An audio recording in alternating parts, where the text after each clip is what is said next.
հայկական լեռնաշխարհը ես որ առաջ անգամ sense տեսա ու գիտես ոնց որ sense բան լինի, սարերից պատ լինի ու դրա վրա նստած է եւ այսօր Հայաստանի Հանրապետությունը մնացած հատվածը։ Եվ եթե դու դրան նայում ես արդեն քաղաքական աշխարհագրության տեսանկյունից, ինքը միանշանակ sense քեզ ցույց է տալիս այս տարածաշրջանի հիմնական արժեքը, որի համար պայքարել են։ Դրանք միշտապես եղել են ռազմավարական կարևորություն ունեցող տարածքներ եւ տարբեր շրջափուլերում դրանց շուրջ կար փաստացի մրցակցություն, այդ ճանապարհների համար։ Osmanlı կայսությունում մենակ մի հարց էր քննարկվում։ Այդ հարցը հնչում էր թուրքերենով sense, բու դևլետ նասլ քուրտուլուր։ Այս պետությունը ոնց կարանք փրկենք։ Բարև ձեզ, այսօր մաքուր պատմության իմ զրուցակիցներ Վարուժան Գեղամյանը, ով թուրքագետ է, պատմական գիտությունների տեխնացու, եւ մենք այսօր խոսել ենք այս գրքի մոտիվներով, Թուրանի ճանապարհի մոտիվներով եւ այն ինչ մեր ճշտամիները հակառակորդները կոչում են Զանգեզուրի միջանցք։ Մենք խոսել ենք այս տերմինի եւ ընդհանրապես գաղափարի առաջացման ակունքներից, խոսել ենք ինչով է այն կարևոր Օսմանյան կայսրության համար, ինչու է այն կարևոր եղել միջազգային դիվանագիտության համար։ Մենք խոսել ենք մեծ խաղի մասին, բրիտանական կայսրության ու ռուսական կայսրության հետաքրքրությունների մասին։ Մենք խոսել ենք թուրքական այդ անվերջ ձգտման դեպի արևելք, դեպի թուրքական այլ պետությունների միավորվելու եւ տարբեր շրջափուլերում իրենց գործադրած ջանքերի, ինչպես նաեւ մեր հայերիս կողմից կատարած աշխատանքի, որպեսզի դա չիրականանա։ Եվ նաեւ խոսել ենք այսօրվա սպառնալիքների մասին, մի խոսքում չափազանց հետաքրքիր հաղորդում է ստացվել, անպայման դիտեք, անպայման նաեւ հավանեք եւ մեկնաբանություններ թվեք, եւ եթե դուր է գալիս ինչ որ մենք անում ենք, անպայման մեզ օգնեք այս Patreon-ում եւ donation alert-ում եւ boost-ի հարթակում, եւ նաեւ ասեմ, որ մենք ինչպես եւ միշտ խաղարկում ենք գիրք, այսօրվա մեր գիրքը հենց այս գիրքն է, որի մասին մենք խոսել ենք, եւ մենք խաղարկենք այն մասնակիցների միջև, ովքեր կթողնեն մեկնաբանություն եւ ովքեր բաժանորդագրված կլինեն մեր Telegram-ի ալիքին։ Այնպես որ սպասեք, ձեզանից մեկը այս գիրքը անպայման կունենա եւ իմ նման հաճույք կունենա այն ընթերցելու։ Շնորհակալություն, որ դիտում եք եւ սիրեք պատմությունը։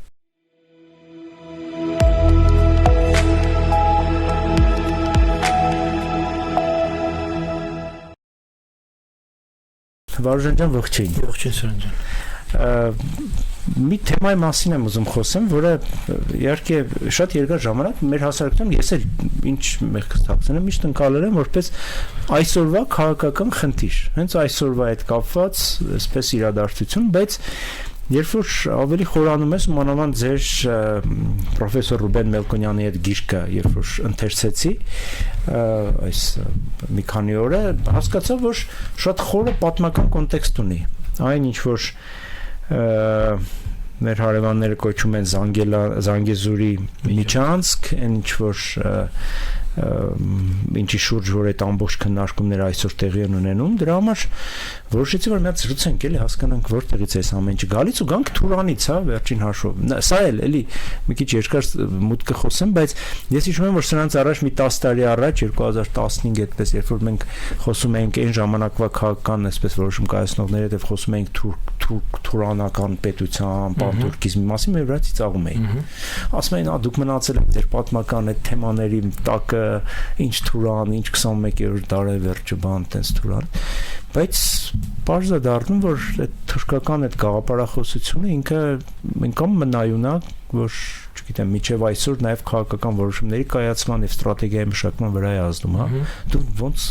մեկնաբանես Թուրանի։ Իրականում քո ասած դեպքը հետաքրքիր է, որ մեզ մոտ էլ է նույնիսկ քննարկում եղել որոշում կայացնողների մակարդակում Թուրանի, պանթուրքականության եւ այլնի մասին, որտեղ դրանք այնօր մի քիչ տարբեր բաներ են, հեսա կփորձենք դրա մասին խոսել, բայց միևնույն ժամանակ չեմ զարմանում պատմածից վրա, որովհետեւ նույնիսկ հիմա, երբ որ այս ամենը դարձել է հանրային շատ լայն քննարկումների առարկա, այնուամենայնիվ, երբ որ ելույթ ես ունենում, երբ որ մեկ խոսում ես, երբ որ օգտագործում ես պանթուրքիզմ, արտահայտությունը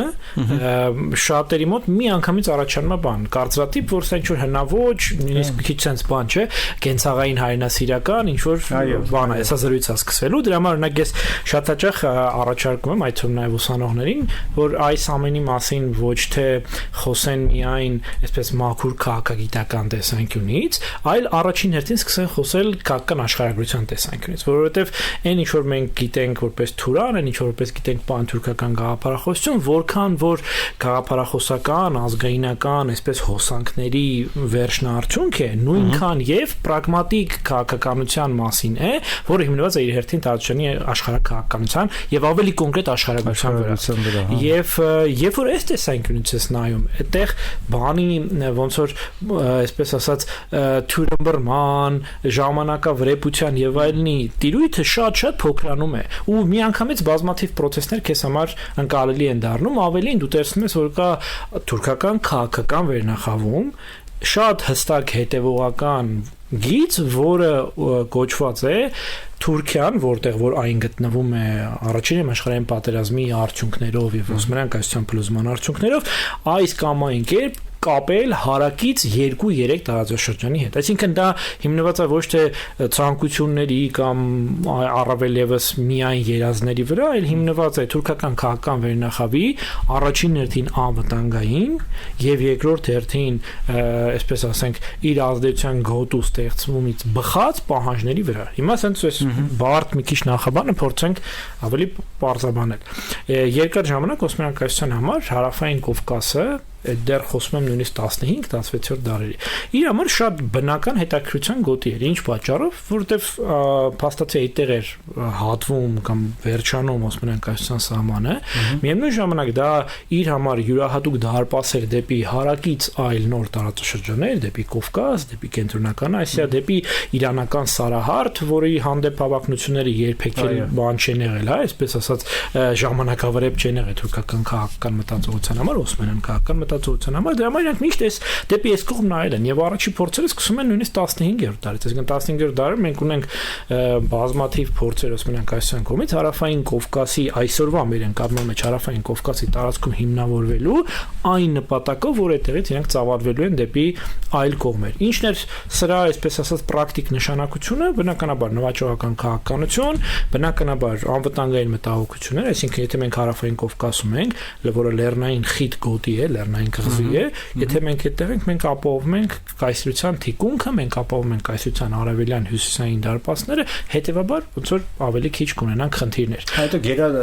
այսպես բարձրադիր դիրք է ապահովում քո շրջապատի տարածաշրջանային նույն իրանական Սարահարթի նկատմամբ դու ունես բարձրադիր փաստացի գերակա դիրք ունես Կուրարաքսյան դաշտավայրի նկատմամբ, դու խոշոր հաշվով հսկում ես Վասպուրականի Կարսի այսպես հատվածները, որոնք էլի Սարահարթեր են։ Ես միջերից այստեղ sense պատկերավոր բան ասեմ, որ մի հետազոտության շրջանակներում Իրանի հյուսիս-արևմտյան հատվածներում է պատմական Ատրպատականի տարածքում, այնտեղից որ նայում ես դեպի Հայաստանի կողմ, դեպի հայկական լեռնաշխարհ, իսկապես բանը ոնց որ գիտես ինչն է, ասենց իրոք sense կղզի դրված լինի։ Այսինքն sense ինքը այն մեր դիտողները վստահ եմ տեսել են Interstellar հայտնի ֆիլմը, այնտեղ մի հատ տեսան կա, չէ, որ ծովը այսպես է, ոչ թե հորիզոնական, այլ ուղղահայացան, այլ հայկական լեռնաշխարհը, ես որ առաջ անգամ sense տեսա ու գիտես ոնց որ sense բան լինի, սարերից պատ լինի ու դրա վրա նստած է եւ այսօր Հայաստանի Հանրապետության մնացած հատվածը։ Եվ եթե դու դրան նայում ես արդեն քաղաքական աշխարհագրության տեսանկյունից, ինքը միանշանակ sense քեզ ցույց է տալիս այս տարածաշրջանի հիմնական արժեքը, որի համար պայքարել են։ Ինքը եւ բնական սահման է, եւ միևնույն ժամանակ այն հիմնական գերակա քեզ դիրքն է ապահովում, որով դու կարողանում ես եւ քո ներսը ապահովես, եւ դեպի դուրս գնացող տարածաշրջանի վրա ունենաս ազդեցություն։ Հա, շատ կարևոր բան ես ասում եւ ուղղակի ուզում եմ մեր լսողներին սրա մասին ասեմ, շատ կարևոր, մի քիչ կարող է ուղղակիորեն մեր թեման չի առնչում, թե առնչում է։ Դա աշխարհագրության կարևորությունը պատմական իրադարձություններում։ Դա ֆանտաստիկ թեմա։ Ցավոք սրտի մենք նաեւ մեր ուսանողների մոտ, իմ ուսանողները օրինակ շատ սիրում են քաղաքական քարտեզ, բայց չեն սիրում ֆիզիկական քարտեզ։ Երբ օրինակ նայում են քաղաքական քարտեզ, ասում են որ աշխարհը հարթ է։ Ես ասում եմ երեխեք, աշխարհը հարթ չի։ Աշխարհը բան ու միշտ այդ հարցը որ առաջանում է իրենց մոտ, որ ասում են, ասենք մեծ հայկի քարտեզն են նայում, նայում, նայում են ինչքան մոտ է ինքը Սևծովին, բայց ինքը Սևծովին չի հասնում։ Ես միշտ չեմ օրինակներ ասում եմ, որովհետեւ այդ Պոնտոսյան լեռներն էին, որոնք անցանելի չէին, երբ որ դու նայում ես բանի վրա, այսպես ֆիզիկական քարտեզն դու դա հստակ այնքան լավ տեսնում ես։ Ես եթե ուշադրություն դարձել ես այս գրքում մենք հատուկ քաղաքական աշխարհագրության վրա ուշադրություն ենք սևեռել, այդ թվում նաև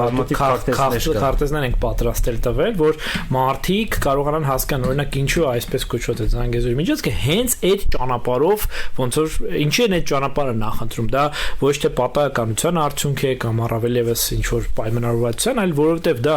ունի խիստ որոշակի բնական պայմաններով թելադրած առավելություններ, հա, օրինակ եթե նայեք ամբողջ հայկական լեռնաշխարհին ամենահարմար կարճ եղանակային պայմանների տեսանկյունից ամենալավ ճանապարհը, որ այսպես արևմուտքը կպցնում է արևելքին, դա դրանցից մեկը Արաքսի հովիտն է։ Շատ բարձ պատճառով, որ օրինակ պատկերացրու հին ժամանակներում այնտեղ ձյուն չի եկել, մինչև այլ չէ, որ մեղրի ես գրում ձյուն չկա։ Հետաբար այդ ճանապարհը ավելի գերադասելի է, օրինակ այդ տեսանկյունից։ Ինքը ավելի մոտ է իրանական պետության տարածքում ապրող թուրքախոսներին, հետաբար ոնց որ էլ ավելի ձեռնտու ճանապարհ է։ Մի խոսքով, այսինքն, եթե չնայես քաղաքական աշխարհագրությանը, մեր տարածքում տեղ ունեցող բազմաթիվ երևույթներ ուղղակի անհասկանալի են լինում։ Ես դա միշտ էլի ուսանողներին ասում եմ, բան արեք, հա, նայեք սկզբից որտեղ է գտնվում այդ ամենը, որովհետև շատ դեպքերում ցավոք սրտի թե բարեբախտաբար աշխարհագրական դետերմինիզմը վճռորոշ դեր է ունենում։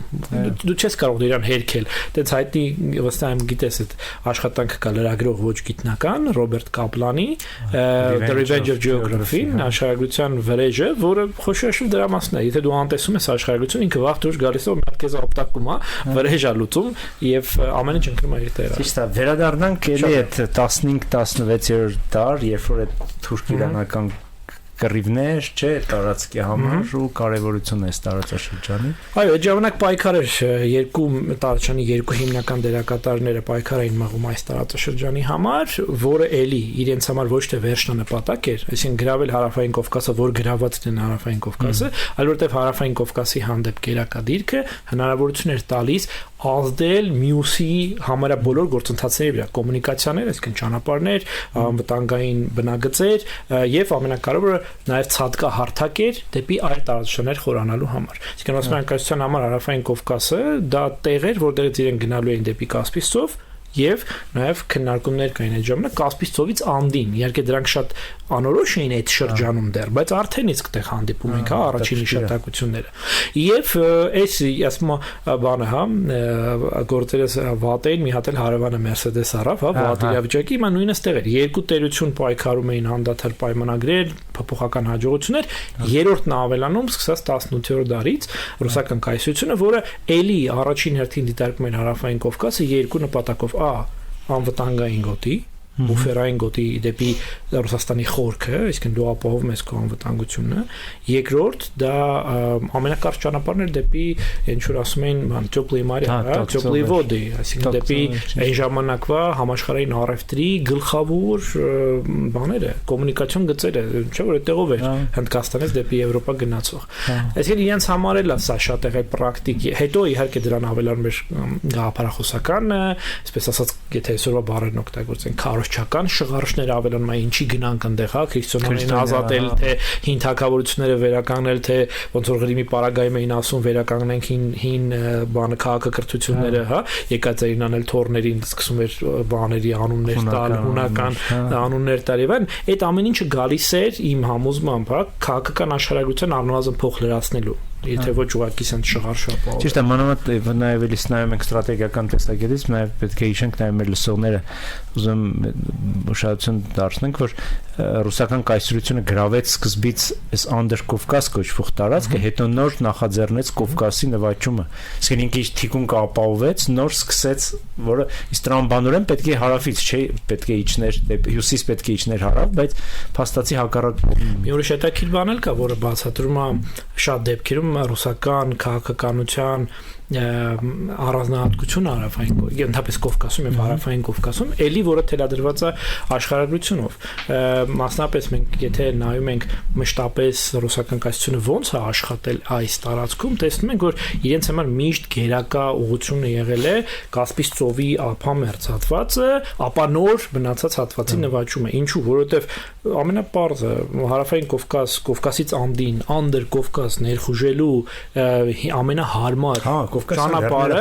իհարկե, ամենահարմար ճանապարհը դա Դերբենտի ճորապահակն էր մեր հայտնի, որտեղ մենք էլ հնուց էինք ընկալում դա որպես մեր ռազմավարական անվտանգային գոտու առաջին հենակետ, պատահականչուր, ասենք Սյունիքն էր, եթե չեմ սխալում, պատասխանատու տեղի պահպանման համար, Սյունիքի իշխաններն էին դրա համար պատասխանատու, եւ մենք ռեսուրս էինք ծախսում, որ վտանգը չհասներ մեզ։ Որ ոչ միայն մենք,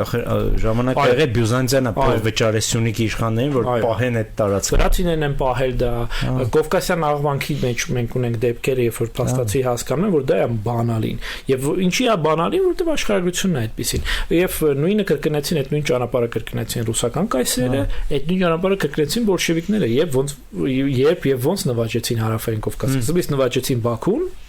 սրա գնացքներով եւ այլն, հետո ծավալվեցին դեպի երկու ուղղություն, որովհետեւ ինքը էլի քաղաքական աշխարհությունը թելադրում է քո համար առաջնահերթությունը ամենահարմարը շատ լավ, ես ընդհանրում եմ, այսօր շատ լավ դա հասկանում են Ադրբեջանն այսօրվա, երբ որ իրենց քարտեզների մեջ Դերբենտը նշում են որպես Ադրբեջանի հնարավոր հավակնություններ են։ Դա հետաքրքիր բան կա, մի քիչ ոնց որ էլի կապենք այս մեր քննարկած ժամանակից քաղաքականության հետ։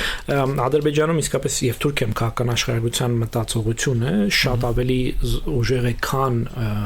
եթե համատենք մեզ մոտ մեր ավանդույթում այսպես։ Օրինակ իրենք հիմա փորձում են այդ իրենց ստրատեգիական դիրքը աշխարհագրական, քաղաքական փաթեթավորում դրան տալ, նույնիսկ հատուկ անուն են մտածել, դրա անունը կոչվում է այդ կոնցեպտի, կոչվում է The Ganja Gap, Ganja-ի անդունդ վի, չգիտեմ ոնց է ճիշտ թարգմանել, եւ ինչ են իրենք ցույց տալիս, ասենք report բաները, զեկույցները, բաները, որ նայում ես, որոնք իրենք որպես լոբինգի նյութ են օգտագործում Ամերիկայի Միացյալ Նահանգներում, այլ երկրներում, ես ինքս եմ կոնգրեսում դա տեսել էլի, Միացյալ Նահանգների կոնգրեսում, ուրեմն այդ Ganja Gap-ը ուղեկցում են քարտեզներով, որտեղ ցույց են տալիս ամբողջ Եվրասիայի քարտեզը, ուր երկու երկիր են այսպես թավ գույնով նշում, Ռուսաստանը եւ Իրանը, ասում են, որ արևմուտքից արևելք գնալու համար դուք ուզած ոնց որ 3 երկրի տարածք պիտի այսպես տեմպես անցնեք։ Մեկը Ռուսաստանն է, մեծ մասը, մյուսը Իրանն է։ Այդ երկուսն էլ էս թշնամական են, չէ՞, հարգելի արևմուտք։ Մնում է մի հատ արանք։ Այդ արանքը ես եմ։ Միակ բանը ոնց որ տեղը, որտեղ ձեզ համար կոմֆորտ է լինելու։ Ես էլ մեր երկուսի հետ էլ հարաբերություններ ունեմ քիչ թե շատ նորմալ, դա իմ Ադրբեջանի տարածքն է։ Հետո դա իրանք ասում են կոնցեպտուալիզացնում են որպես Ganja Gap ու առաջարկում են որպես այդպես հիմնական տեղ, որտեղ պիտի արևմտյան գործընկերները, արևելյան գործընկերները ինչ որ պետք է ներդրում անեն որպես ամենակայուն կղզյակ, որով պետք է ասնեն։ Դրա հիմքի վրա էլ խոշորաշով այսօր Թուրքիան առաջամղում the middle corridor, օրթա կորիդորը, միջանց կոնցեպտը, որի առանցքային գծերից մեկը Զանգեզուրն է։ Որովհետև հա, ստացվում է այնպես, որ Ադրբեջանի երկու մասն է կիսվում մեկ այլ պետությունով, պետության անունը Հայաստանի Հանրապետությունն է։ Հա, իսկ եթե գանք մի քիչ էլի գնանք այդ դեպի պատմական բանը, փաստորեն էլի շատ հին պատմական գնանք, չգիտեմ ճիշտ աստուղակի ուզում եմ ասեմ նոր մտքով։ Իսկ այդ չինական ճանապարհը, այդ մետաքսի ճանապարհ կոչվածը, էլի այդ ուղով է գնում։ Մոտավորապես մենք ստեղ ունենք սրա հետ կապված ունենք վկայություններ, որ Տիգրան Մեծի փոխանակած այդ հիշում եք այդ Տիգրան Մեծին, որ հետ բերեցին գերությունից 70 հովիտները, այդ 70 հովիտները խոշորով այսօր Զանգեզուրի Միջանցքի տարածքի մեծ մասի հետ համընկնում է, որտեղ այն ժամանակ էլ էր դա էզուտ իր աշխարհագրության բերով այդ այն ուղին էր, որով դու այս կողմից ներխուժում հայկական լեռնաշխարհի հարավ եւ ապա գնում էր դեպի Փոքր Ասիայի խորքերը։ Այսինքն դրանք միշտապես եղել են ռազմավարական կարևորություն ունեցող տարածքներ եւ տարբեր շրջափուլերում դրանց շուրջ կար փաստացի մրցակցություն, հա, այդ ճանապարհների համար։ Հիմա դրա այսպես ասած վերջին հիմնական գիտական փուլը, որտեղ մենք տեսնում ենք այդ ոնց որ ճանապարհի համար էական մրցակցություն հիմնականում 19-րդ դար 20-րդ դարի սկիզբն է, որը պայմանավորված էր իր հերթին մի քանի հանգամանքներով, մի կողմից Օսմանյան կայսրության թուլացում արևմուտքում եւ բնականորեն հակում դեպի արևելք, այստեղ ես տեսնում եմ մաքուր պրագմատիկ քաղաքականության դրսևորում, որին գալիս հարստացնում է արդեն պանթուրքական գաղափարախոսությունը։ Այսինքն եթե կոպիտ ասած պանթուրքական գաղափարախոսությունը բնական չծնվեր ռուսական արդիականացման արդյունքում ռուսական կայսրությունում, այն պետք էր հորինել, այլ բառերով ասած։ Եվ ուրեմն այդ ժամանակ մի արտաքին գործոն կա, որ ուժեղացնում է հարավային Կովկասի տրանզիտային նշանակությունը, դա է որ Եվրասիան դառնում է խիստ ցած ասած գլոբալ, լոկալ գլոբալ, այն իմաստով որ Եվրասիայի ներսում ճանապարհները ստանում են նոր արժեք պայմանավորված գաղութային պատերազմներով եւ այլն, եւ բացեն հարավային Կովկասը դառնում է այն ուղակներից մեկը, որ կապում է կենտրոնական Ասիան, որի շուրջ պայքար էին մղում Բրիտանիա, ռուսական կայսրությունը, չէ՞, Բոլշևիկները, մեծ խաղը, բրիտանացիների համար օրինակ հարավային Կովկասը դառնում է գերկարևոր, որտեղ ինքը տարանցիկ ուղի է արդեն դառնում իր հետ դեպի այն ճանապարհ ունենալը դառնում է առաջնահերթություններից մեկը։ Դրա համար Օսմանյան կայսրության դեպի արևելք հակումը միևնույն ժամանակ ստանում է աշխարհքաղաքական երանգ։ Իրանց այնտեղ առաջ գալը նշանակում էր այստեղից հեռացնել, թուլացնել ռուսական կայսրությանը եւ միևնույն ժամանակ հող նախապատրաստել կենտրոնական Ասիայում Ռուսաստանի դիրքերը թուլացնելու համար։ Դրա համար մենք չենք կարող այս հարցի մասին խոսելիս խուսափենք եւ ռուս-թուրքական հակամարտության մասին զրույցից եւ ռուս-բրիտանական հակամարտության մասին զրուցելիս, որտեղ գործ ունենք բառից բնի իմաստով աշխարհքաղաքական թնջուկի հետ, այլ ոչ թե հայ-թուրքական կռվի կամ առավել եւս ընդհանրապես ինչ-որ մի հատ շրջանի մասին կռվի։ Եվ հետաքրքիր է, երբ խոսում ենք այն պանթուրքիստական գաղափարների մասին, շատ դեպքերում դա էլի մեր պատմագրությունը բերում հասցնում է երիտթուրքերի շրջան, բայց դա ավելի վաղ գաղափարներ են, չէ՞, վերջին հաշվով, որոնք ասենք 19 20-րդ դարի սկզբից արդեն ակտիվ շարժը կար էլի այդ ուղղությամբ։ Դե պանթուրքիզմը որպես այդպեսին ընդունված է համար, որ ինքը արդյունք է ռուսական կայսրության, մուսուլմանների Գասպրինսկի, այո, Իսմայել Գասպրինսկի, Ակչուրա, մեր այսպես տարածաշրջանում Կովկասում գործող թաթար, թուրքախոս թաթարների, ասենք, այո, Աղաև կամ Աղաօղլու, Հասանբեկ Զարդաբի, Միրզա Ֆաթալի Ախունդով, այդ բոլորը խոշորշոր նպաստել են այդ պանթուրքիական գաղափարների դրսևորմանը, բայց էական է այստեղ որն է, որ այդ պանթուրքական գաղափարները շատ պարարտ հող էին գտնում եւ առավել եւս դառնում էին պրակտիկ քաղաքականություն, որովհետեւ դա իր մեջ պարունակում էր շատ հստակ շահեր, այսինքն դա ոչ թե ասում են, որ վայ, օրինակ Թալիաթը կամ Ջեմալը, մի քիչ Էնվերը առանձնանում էր, բայց նույնիսկ Էնվերը չեն կարող ասենք, որ այնտենց երդվել պանթուրքիստներ էին, օր ու գիշեր մտածում էին թուրքական միասնության մասին ու դրա համար արեցին այդ ամենը։ Մի քիչ ավելի շատ, այո, ավելի շատ, բայց նույնիսկ իրան չեն կարող հենց լիարժեք ինչ որ մինչև փուլ ասել, որ ինքը տենց այլ գաղափար չուներ։ Իրանք տեսնում էին այդտեղ Օսմանյան կայսրությունը փրկելու հնարավորություն։ Գիշես, որ 10-րդ դարի վերջերին արդեն Օսմանյան կայսրությունում մենակ մի հարց էր քննարկվում։ Այդ հարցը հնչում էր թուրքենով սենց, հա, Բու Դևլետ, Նասլ Քուրտուլուր։ Այս պետությունը ոնց կարանք փրկենք։ Այդ հանրային քննարկումների իշխանական բուրգի ամենավերևինից մինչև հասարակության քիչ թե շատ ակտիվ անդամներ հիմնական հարցն էր։ Ճիշտ մեր մոտ ոնց որ 20-ից հետո մենք շատ-շատերս ասում ենք, չէ, բա ինչ ենք անելու, ոնց ենք անելու, հա, այդ մոդելների փնտրտուքը, որը չի ավարտվել մինչև այսօր, Օսմանյան կայսրության վերջին փուլում ասենց անդադար բաներ արծարծում էր ու առաջարկներից մեկը, որը շատ տեղին առաջարկ էր, դառնում է հայացք դեպի արևելք։ Իսկ կարող ենք դեպի արևելք փորձենք ծավալվել, այդպիսով նախ քչեզոքացնենք համատաբար մեր հանդեպ ոնց որ ներսից արկա վտանգների դեմս հայերի, երկրորդ մենք քչեզոքացնենք ռուսական վտանգը գոնե նախահարցակներով, երրորդ քանի որ դա լինելու է առաջին հերթին ուղղված Ռուսաստանի դեմ, ապա մենք հնարավորություն կունենանք ներգրավել այլ շահառուներ դրանում, հա, դրա համար պանթուրքական հոսանքներին անթակույց գործակալական եւ այլ տեսակի աջակցություն են ցուցաբերում կամ առնվազն չէին խանգարում դրանց ծավալմանը, որոշ դեպքերում նաեւ ուղիղ խթանում էին տարբեր եվրոպական տերություններից, սկսած էլի մեր շտակած Բրիտանիայից, իրանց կողմից այսպես գործակալ վարձված տարբեր գործիչներ խթանում էին գիտական մակարդակում, օրինակ այսպես ասած թուրքագիտական մշակումներ, որոնք պիտի Օսմանյան հասարակության ներկայացնեին, ասային, որ ախր դուք առաջին հերթին պիտի թուրքերին ուշադրություն դարձրեք, դուք բոլորը թուրք եք, դուք մի լեզվով եք, դուք մի լեզվանտանիք եք, դուք մի մշակույթ եք եւ այլն, որը նորություն էր Օսմանյան կայսրության համար։ Եթե Օսմանյան կայսերին ասեին, որ իրենք թուրք են, իրոք վիրավորվեին, չէ՞։ Դեպքեր գյուղացի են իրենք էլ։ Եվ դա վերջիվերջո Օսմանյան կայսրությունը թուրքական պետություն չէր, Օսմանյան կայսրությունը Օսմանյան վերնախավի եւ Օսմանյան ինքը ոնց էր կոչվում պաշտոնապես Դևլեթի Ալիեի Օսմանի է, հա, այսինքն Օսմանյան ընտանիքի բարձրագույն պետություն ոնց է բան, հա, պատկերացնենք, ասենք Հաբսբուրգների պետություն էր, ճիշտ է այդպես։ Եվ իրենք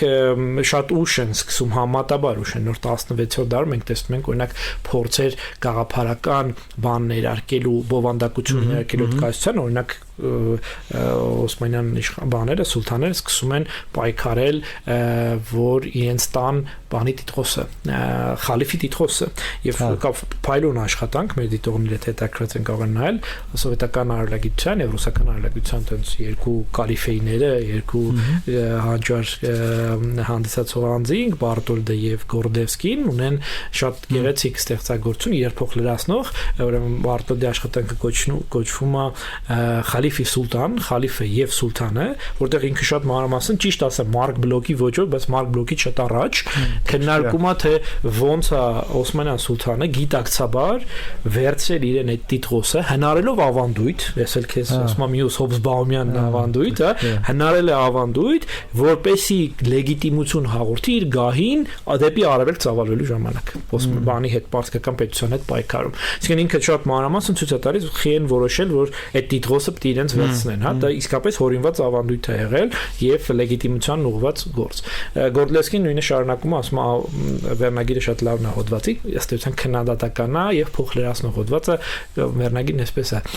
Был ли османский султан халифом? Արդյոք եղել է Օսմանյան սուլտանը խալիֆ թե ոչ։ Մի խոսքով, ասածս այն է, որ գաղափարականը միշտ գալիս էր post factum ավելի շատ եւ դեպի հարավային Կովկաս ծավալման։ Հարավային Կովկասի արևելքում ապրող թուրքախոս թաթարների հետ ընդհանրական գոտու ձևավորման աշխատանքները, որքան որ թելադրված էին գաղափարախոսությամբ, այնքան էլ եւ գուցե դրանից էլ ավելին թելադրված էին պրագմատիկ քաղաքական շահերով, պրագմատիկ քաղաքական հետաքրքրվածությամբ։ Հա, նույնստեղ երկու բան ուղղակի ասեմ, մեկը որ Գարլևսկին միջայլոց էլ մեր լսողներն ասենք, Գարլևսկին հայոց ցեղասպանության ականատես է։ Ինքը այստեղ ռազմական բան էր, կորեսպոնդենտ բան, թղթակից էր եղել ու շատ լավ այդպես է տպավորիչ շատ բաներ է պատմում ցեղասպանության շրջանից։ Իսկ երկրորդը, որ վերջին հաշվով այդ պան գաղափարները բում էին ապրում աշխարհում, պանսլավիզմը կար, պան ասիական գաղափարախոսություն կար, որ չինացիներ եւ ճապոնացիներ իրարից խմում էին, ով պետք պան գերմանիզմը կար։ Ուզում եմ ասեմ, որ ինքը ուղղակի եկավ, քո ասած, քաղաքական նպատակահարմարության վրա դրվելու եւ ոնց որ դա ավելի լեգիտիմ տեսք տալու է, էլի, որ ցույց տալու, որ եթե դուք ունեք իրավունք, եթե ռուսները ունեք, եթե գերմանացիները ունեք իրավունք բոլոր գերմանացիների միավորելու, մենք էլ երևի իրավունք ունենք թուրքերին միավորելու։ Դե գիտես, նաև ես կարծում եմ, որ այստեղ պետք է հաշվի առնել, որ նաև իրենք պանսլավիզմի օրինակ մեջ տեսնում են իրական վտանգ, որտեղ պանսլավիզմը հավակնում էր մոտապես նույն տարածքին, ինչը որ թուրքերը ընկալում են որպես իրենց տիրոջ։ Երկրորդ բանը, որ իդեմս եւ վերջին սերնդի Օսմանյան կայսրության վերջին սերնդի քաղաքական վերնախավի եւ երիտթուրքերի մենք գործ ունենք արդեն ինչ որ իմաստով արդիականացված վերնախավի հետ, որովհետեւ իրենք տարված էին բաներով եվրոպական ազգայնականության գաղափարներով եւ այլն, եւ անշուշտ այդ մարդիկ նաեւ մտածում են, որ իսկապես պիտի միավորեն տենց թուրքերին, այդ շատ լավ հարմար պետություն կլինի, շատ ուժեղ պետություն կլինի եւ այդ պետությունը կկարողանա նպաստել ոնց որ բանին, հա, կկարողանա նպաստել թուրքերի շարունակական զարգացման, այսինքն այս նույն երիտթուրքերից շատ-շատերը իրենք տենց գաղափարական ինչ-որ լբոն էին կարդացել, չգիտեմ, կարդացել էին Դյուրքհեյմ եւ այլն, այսինքն իրանք նաեւ այդ բան ունեին, գիտապաշտությունը ունեին այն ժամանակվա համար, որը արդարացնում էր իրենց բազմաթիվ գործողություններ։ Հա, ճիշտ է։ Իսկ բանի հետ փաստորեն կարող ենք ասենք, որ վերջին հաշվով այդ փուլում չնայած չէ, երևի չէ, սարիղամիչներ, որ ոնց որ այդ հավակնությունները մի քիչ սառեցրեց, էլի, որտեվ շնորհիվ թուլա այդ որ ասենք Էնվերը մի քիչ տարված էր ավելի շատ այդ գաղափարները։ Նրանց համար ավելի շատ, հա, իր այդ ճեղքումը սարիղամիչի այդ ցանկ ճեղքման փորձը, որը ավարտվեց կատաստրոֆայում, էլի հիշեցնեմ մեր լսողներին, որ Սարիղամիշում, ասենք 70,000-անոց բանակից 40,000 կորցրեցին, ընդ որում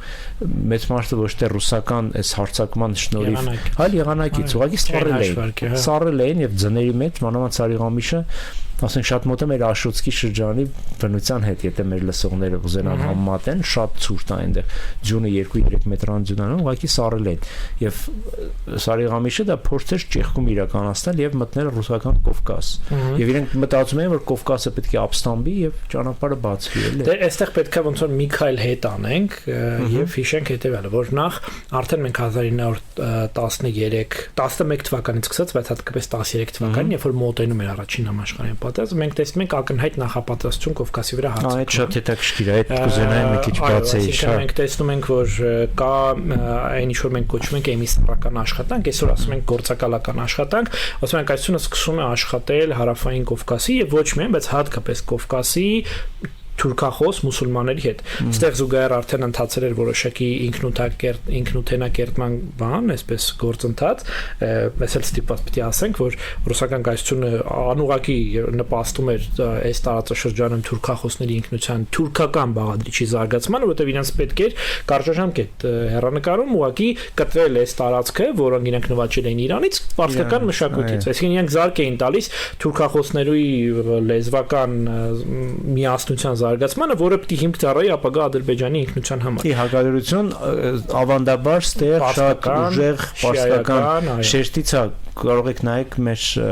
Արտյոմ Տոնոյանի հետ հաղորդումը, որի շրջանում դրա մասին խոսել ենք։ Եվ այդտեղ հետաքրքիր է, որ մենք օրինակ առաջին բաները ունենք հրամանները 1800, եթե չեմ սխալվում 16-ին արդեն վկայված ունենք, որ ռուսական ղեկավարությունը կարգելում է Կովկասի թուրքախոս թաթարներին գրել պարսկերեն։ Ուղղակի հրաման կա, չգրել պարսկերեն, գրել թուրքերեն լեզվով։ Իսկ թուրքերենի գրելու բան չկա, որովհետև գրավոր լեզու չի, միայն բանավոր լեզու էր Կովկասի թուրքերենը, հա, այսինքն ինքը ոնց որ դրթում է, որ այդ արդեն իր արդիականացման գործընթացով անցած մտավորականներ տեղի սկսեն հորինել կամ մտածել Այբուբենի մասին, համա մուսուլմանական Այբուբեն ստեղծել, տարբեր փորձեր են արդեն լինում։ Այսինքն ռուսական կայսրությունը կարճաշամկետ մտածումը լավ բան է, որովհետև գլխավոր վտանգը այդ ժամանակ սպառնում էին, սպառնալիքը գալիս էր Իրանից, Պարսկաստանից, բայց երկարաժամկետով ինքը փաստորեն իր համար ստեղծում է ավելի լուրջ խնդիր, քան պարսկական հնարավոր ազդեցություններ։ Ու ոնց որ այս մարտիկ արդեն որ կային, Օսմանյան կայսրությունը գալիս է ու սկսում է այս մարդկանց հետ շատ լավ աշխատել։ Նախ որոշները հենց իրենց ոտքով են գալիս Ստամբուլ, գալիս են, որովհետև Օսմանյան բանում ռուսական կայսրությունը իրենց ճնշումների է ենթարկում, ասենք Էմին Ռասուզադե, ապագա Ադրբեջանի հիմնադիրները, հա, նույն Եսուֆ Ակչուրը եւ այլն, իրենք փախնում են ռուսական կայսրությունից, որովհետև ռուսական կայսրությունը որ զգում է ինչ որ խնդրեմ կա, սկսում է այս մարդկանց, այսպես ասած, հնարավորությունները սահմանափակել, ձերբակալման վտանգներ, արդեն անցնում են ընդհատակ եւ այլն, եւ շատ-շատերը գոնե ժամանակավոր անցնում են դեպի Օսմանյան կայսրություն ու սկսում են Ստամբուլից աշխատել իրենց արդեն լսարանի հետ թերթերի միջոցով, չէ՞ որ արդեն լեզու է ձևավորվել գրավոր, որոշակի ցանց է ձևավորվել եւ այլն։ Եվ Օսմանյան կայսրությունը սրանց խրախուսում է եւ այդպես բարոյական աջակցությամբ եւ նաեւ ֆինանսական նյութական։ Երկրորդը, որ աստիճանաբար իրենք սկսում են այս մարդկանց միջոցով ձևավորել գործակալական ցանց, այդ էմիսարների ցանցը եւ այդ էմիսարները 13-14 թվականին հայտնվում են Կովկասում, սկսում են քարոզել, սկսում են բաժանել թռուցիկներ, սկսում են խմբակներ ձևավորել եւ ամենակարևորը վերջիններս ասել, որ շուտով լինելու է պատերազմ, մենք գալու ենք դες ազատագրենք եւ մենք բոլորս լինելու ենք ազատ մուսուլմանական պետությունում ապրող ժողովուրդներ, այսինքն թուրքական բաղադրիչը մեկը դեռ ուժեղ չէր, մեկը դեռ խոսքեր գնում մուսուլմանական միավորման մասին ու մենք ունենք բազմաթիվ վկայություններ ռուսական արխիվներում դրանց հիման վրա է խոշոր գրվել Խորհրդային Հայաստանի հայտնի մի քանի գիտական աշխատանքը, որոնք վերաբերում են պանթուրքիզմին եւ այլն, օրինակ Երվանդ Սարգսյանի եւ այլոց, որտեղ տեսնում ենք, որ տասնյակներով եւ հարյուրներով մարդկանց են ձերբակալել ռուսական կայսերական իշխանությունները, որոնք քարոզում էին դեսպանատներում, առևտրատներում եւ այլն, ինչ էին քարոզում, Ժորժան պատրաստ է կապիտանության, շուտով Օսմանյան կայսրությունը գալու է եւ ձեզ վերցնի։ Այսինքն մենք ակնհայտ տեսնում ենք քաղաքական պետական ծրագիր, որը որ նախապատրաստում էր տեղի հանրությանը հնարավոր ներքին ապստամբության, երբ որ Օսմանյան կայսրությունը մյուս կողմից հարձակվեր, այդպիսով հեշտացնելով Օսմանյան կայսրության առաջընթացը։ 14 թվականը պատերազմը սկսվում է, իրենց պայմանավորվածություններում շատ շատերուն գերմանական կողմի հետ, ոչ այլ ինչ էր, քան էլի շատ հստակ հաշվարկ, որ ձեզ հասնում է ուրիշ մասերը Եվրասիայի, մեզ հասնում է, այսպես ասած, թուրքական գոտին, որը պետք է անցներ հարավային Կովկասով եւ գնար ձգվեր մինչեւ մոտավորապես այսօրվա Չինաստանի սահմանը, որին իրենք ամբողջական միֆական գեղեցիկ անուն տվեցին Թուրան, իսկ այդ ճանապարհը, որը պետք է տաներ դեպի Թուրան եւ գաղափարական եւ աշխարհագրական իմաստով, անցնում էր հարավային Կովկասով, հարավային Կովկասը դա առաջին կանգառն էր, եւ պատահական չէ, որ արդեն 11 թվականին մենք հանդիպում ենք Օսմանյան զինվորականների մոտ հիշատակումներ, այսպես կոչված Թուրանի ճանապարհի մասին, Թուրան յոլու, որը ոչ այլ ինչ է, քան հարավային Կովկասով դեպի կենտրոնական Ասիա գնալ եւ մեր գրքի վերնագիրն էլ որ դրել ենք Թուրանի ճանապարհը, հենց վերցրել ենք ոչ թե մեր հորինած բանն, այլ վերցրել ենք թուրքական այդ կայուն արտահայտությունը, որը հանդիպում ենք սկսած 1911-12 թվականներից։ Եվ իրանց համար համաշխարհային պատերազմի առաջին աշխարհամարտը հնարավորություն էր այդ Թուրանի ճանապարհը նվաճել ու գնալ առաջ։ Իրենք երկու հիմնական բաններ էին պատկերացնում, դա ոնց որ մուտք էին պատկերացնում դեպի տարածաշրջան, դեպի այսօրվա հարավային Կովկաս, մեկը ոնց որ ասած հյուսային մուտքն է, Գյումրի Կարս գիծն է, որը միջև հիմա էլի միջելոց թուրքական ռազմաքաղաքական այսպես բաներում ծրագրերում որ նայեք համարվում է դեպի Թուրքիա մտնելու հիմնական խոցելի տեղերից մեկը, որտեղ Սարահարթ է, Կարսի Սարահարթն է, Շիրակի ավելի ճիշտ դաշտավայրն է, եւ երկրորդ ճանապարհը հարավայինն է, դեպի Արաքսի հովիտ, Արաքսի հովտով դեպի Կուրարաքս եւ դեպի Բաքու, դեպի Կասպից ծով։ Իրանք այս երկուսն էին մտածում եւ իրենց այդ ժամանակվա հաշվարկը, որը սխալ դուրս եկավ, այդ հաշվարկն ասում էր, որ ամենահարմար ճանապարհը Կարսում արագ խփենք, այտենց նաև հնարավորություն կունենք շատ արագ գնալ դեպի Թբիլիսի, այսինքն Թիֆլիսն էլ կարողանանք վերցնել, չստացվեց, որովհետև շտապում էին, մտածում էին հանկարծակի բերելով կկարողանան իրավիճակը փոխել, բայց արդյունքը մեղմ ասած գոհացուցիչ չէր։ Ինչպես ասեմ, որ այնուամենայնիվ մի ուղղություն կար, որտեղ իրանք հաջող էին, դա հարավային ուղղությունով, իրանք նաև փորձեցին միանգամից դեպի Ուրմիալիչ եւ դեպի Մակու գնալ, այնտեղ հաջողության հասան, որտեղ Սալմաստան ողջուլ մտան։ Այդտեղ ոնց որ իրանք բախտը նաև բերեց, որտեղ դիմադրությունը ավելի թույլ էր, քան ռուսական կայսրությունում։ Ռուսական կայսրությունը իրանք հետ գցեց, ավելին սկսեց առաջ գնալ մինչև փաստորեն 1916 թվականը եւ իրենք այդ ժամանակ մտածում էին որ վերջտապալված է այսինքն էլ շանս չկա Օսմանյան կայսրությունը համարյա բաժանվելու եզրին էր բոլորը մտածում են որ ուղղակի ոնց բաժանենք այսինքն չեն քննարկում բաժանենք թե չէ քննարկում են ոնց բաժանենք եղավ 17 թվականը փաստացի ռուսական այն աշխարհքաղաքական հաշվարկը որ միշտ ընկած էր դեպի Կովկաս իրականացվող քաղաքականության հիմքում այլևս դադարեց գոյություն ունենալ եւ մենք տեսնում ենք որ Էնվերը ըստ էության դա համարում է այդ հեղափոխությունը համարում է Աստծո պարգև ասում է ինչ լավ է ու երկրորդ ոնց որ երկրորդ ալիքն է սկսում շատ արագ իրենք կարողանում են եւ հյուսային ճանապարհով գնալ առաջ եւ ամենակարևորը այդ ժամանակ ել ավելի են կարևորում հարավային ճանապարհը համարելով որ հարավային ճանապարհը մի քանի առումներով ավելի կարևոր է լինելու դեպի Իրանի խորքը ծավալվելու համար ավելի կարճ է դեպի Բաքու եւ ավելի հեռու է ռուսական հնարավոր ազդեցությունից։ Հետաբար ոնց որ այս Նախիջևան Սյունիք Արցախ գոտին մոտապես 18 թվականին կարանք ասենք որ իրենց համար դառնում է համար 1 առաջնահերթություն քաղաքական բոլոր հաշվարկներում։ Դա նույն ժամանակ էր էլի որ Նախիջևանը վերջին հաշվով այդ որ ասում են դրամատիկ կերպով փոխեցի Նախիջևանի դեմոգրաֆիան էլի որ մտան եւ հայկական տարը որ գերիշխողեր կոտորեցին եւ փաստացի այդ ժամանակվանից սկսված մենք ունենք մուսուլմանական գերիշխող տար եւ դա փաստորեն հենց այդ ճանապարհը բացելու առաջի բաներից մեկն էր էլի քայլերից մեկն էր պլյուս Արցախի հարավը այսինքն Մերձարաքսյան գոտին եւս ոնց որ ավելի թուրքաբնակ էր քան լեռնային ավանդական հատվածները ինչը հնարավորություն էր տալիս յուրատուկ ակցանի մեջ վերցնել այդ գոտում գտնվող ոնց որ միայն Մինիչար Սյունիքը, որը աշխարհագրորեն էր առաջին հերթին Մինիչար, որովհետև էլի եթե երկու կողմից նայես, ինքը sense լեռնային, sense մի հատ պատնեշ է, ոնց որ իսկապես բան լինի, հա, ոնց որ թուրքերն են ասում, ոնց որ սեպ լինի խրված այդ տարածքի մեջ։ Էդ էլ մենք չենք օրինակ միջելոց թուրքական սեպ արտահայտությունը, պարբերաբար թուրքական քաղաքական վերնախավի կողմից կիրառվում է Սյունիքի համար, ընկալելով որ դա sense խրվել է աշխարհագրորեն իր բարձրադիր լեռներով խրված է այս բանի մեջ, այս հարավային հարթավայրային Նախճեվան Երևան, Արցախի հարավ, լրիվ հարթավայր է։ Այդ գոտու մեջ խրված է ու ուզենք թե չուզենք թիրախը հիմնականում լինել է Սյունիքի եւ պատահական չէ 18-20 թվականին իրենք ամեն ինչ անում որ Սյունիքի հանդեպ վերահսկողություն հաստատեն եւ ես կարծում եմ որ այստեղ է իրականում երևում նաեւ բանի մեր ժամանակվա ռազմական ղեկավարությունից մի անձի հանճարը Կարագին Նժդեի, որովհետեւ ինքը մենք Նժդեին որպես կարող տենց հայրենասիրական տեսանկյունից ենք չէ մեկնաբանում, բայց իրականության մեջ իր աշխատանքները այդ թվում երբ որ նայում ենք, տեսնում ենք որ ինքը այն եզակի մտածողներից էր, որի համար արկային նաև քաղաքական աշխարհագրության հասկացություններ, այսինքն ինքը ինչքան որ էմոցիոնալ էր այդ ամեն ինչին վերաբերվում, հա, գուցե նույնիսկ որոշները կարան օգտագործեն պաթետիկ բառը ոչ տեղին, բայց այնուամենայնիվ իր մտածողության մեջ գերակեր քաղաքական աշխարհագրության տա ինքը հասկանում որ հայկական պետականությունը կենսունակ չի կարող լինել, եթե ինքը զիջում է Սյունիքից նույնիսկ 1, այսպես ասած, փոքր միլիմետր, որտեղ իրան առնելու են ակցիանի մեջ։ Դա համար ինքը հետեւական պայքարեց նույնիսկ ինչ որ իմաստով այն ժամանակվա հայկական իշխանությունների դեմ, իշխանությունները ասում են կհանձներ, ինքը չանձնեց էլի վերջին հաշվով, այդ շատ կարևոր բան է։ Հա, գանք հենց 18 թիվ գանք, հա, թուրքական ապաստոյն առաջ խաղացում դեպի Բաքու եւ այդ ընթացքում ոնց էր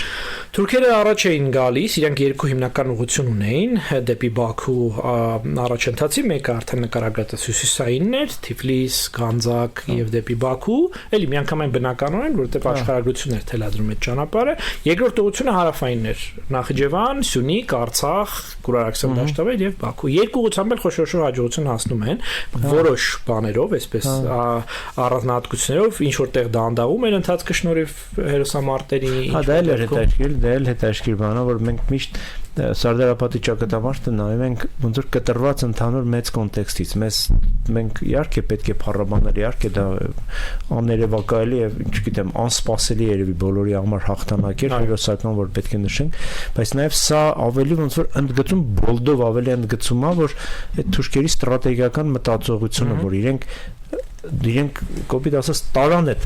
պարտությունը, իրանք ընդունեցին այդ պարտությունը եւ դրա փոխարեն հասկացան որ այս մայն իրանց համար ավելի կարեւոր է շարժվել առաջ եւ պատահական չի, այո, շրջանցել ու օղակել Հայաստանը, շատ կարեւոր է, որ այսինքն նույնիսկ Հայաստանը չէ, Հայաստանից մնացած այն բեկորը, որի վրա դեռևս հայերը կազմում էին ժողովրդագրական մեծամասնություն եւ այդ ժամանակ շատ դիպուկ արտահայտություն կա, որ կիրառում էր թուրքական ղեկավարությունը, ասում են Հայաստանը պետք է շրջափակել այնպես, որ վերջում տոպրակի պես խեղդենք, այսինքն ոնց որ հենց բառացի տոպրակի պես խեղդել, շատ հետաքրքիր է, որ այդ ժամանակ տենց անալոգիա կա եւ նույնիսկ այդ ժամանակվանից մի դրվագ կա, մենք եթերից առաջ դրվագը միասին հիշեցինք, որ այնքան էր այդ հարավային ուղղությունը կարևոր, որ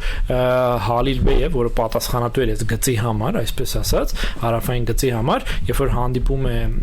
Արամ Մանուկյանին, եթե չեմ սխալվում 18-ի հունիսի վերջին կամ հուլիսի սկզբին, երբ որ հանդիպում են, քննարկման առարկա է լինում այն, որ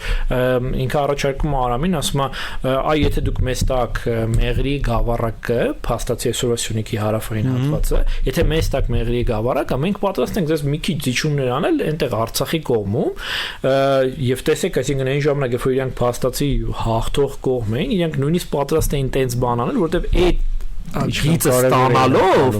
իրենք հետո շատ արագ ոնց որ միջնաժամկետ ու երկարաժամկետում իրանք Հայաստանը խեղդելու էին, այսինքն Հայաստանը ուղղակելու էին։ Դրա համար այդ առաջարկը բարեբախտաբար չի ընդունվում, ոչ մեր կողմից, ոչ չի ստանում զարգացում, նաև ենթադրում եմ, որ այդտեղ մի քիչ մութ է այդտեղ մեզ համար դեռևս, բայց նաև ենթադրում եմ, որ Օսմանյան կայսրությունը մոտալուտ վախճաններ զգում այնտեղ ոնց որ ոչ միշտ էր այդ ուղղահայացը պահպանվում բաների, այսպես հրամանների եւ այլնի։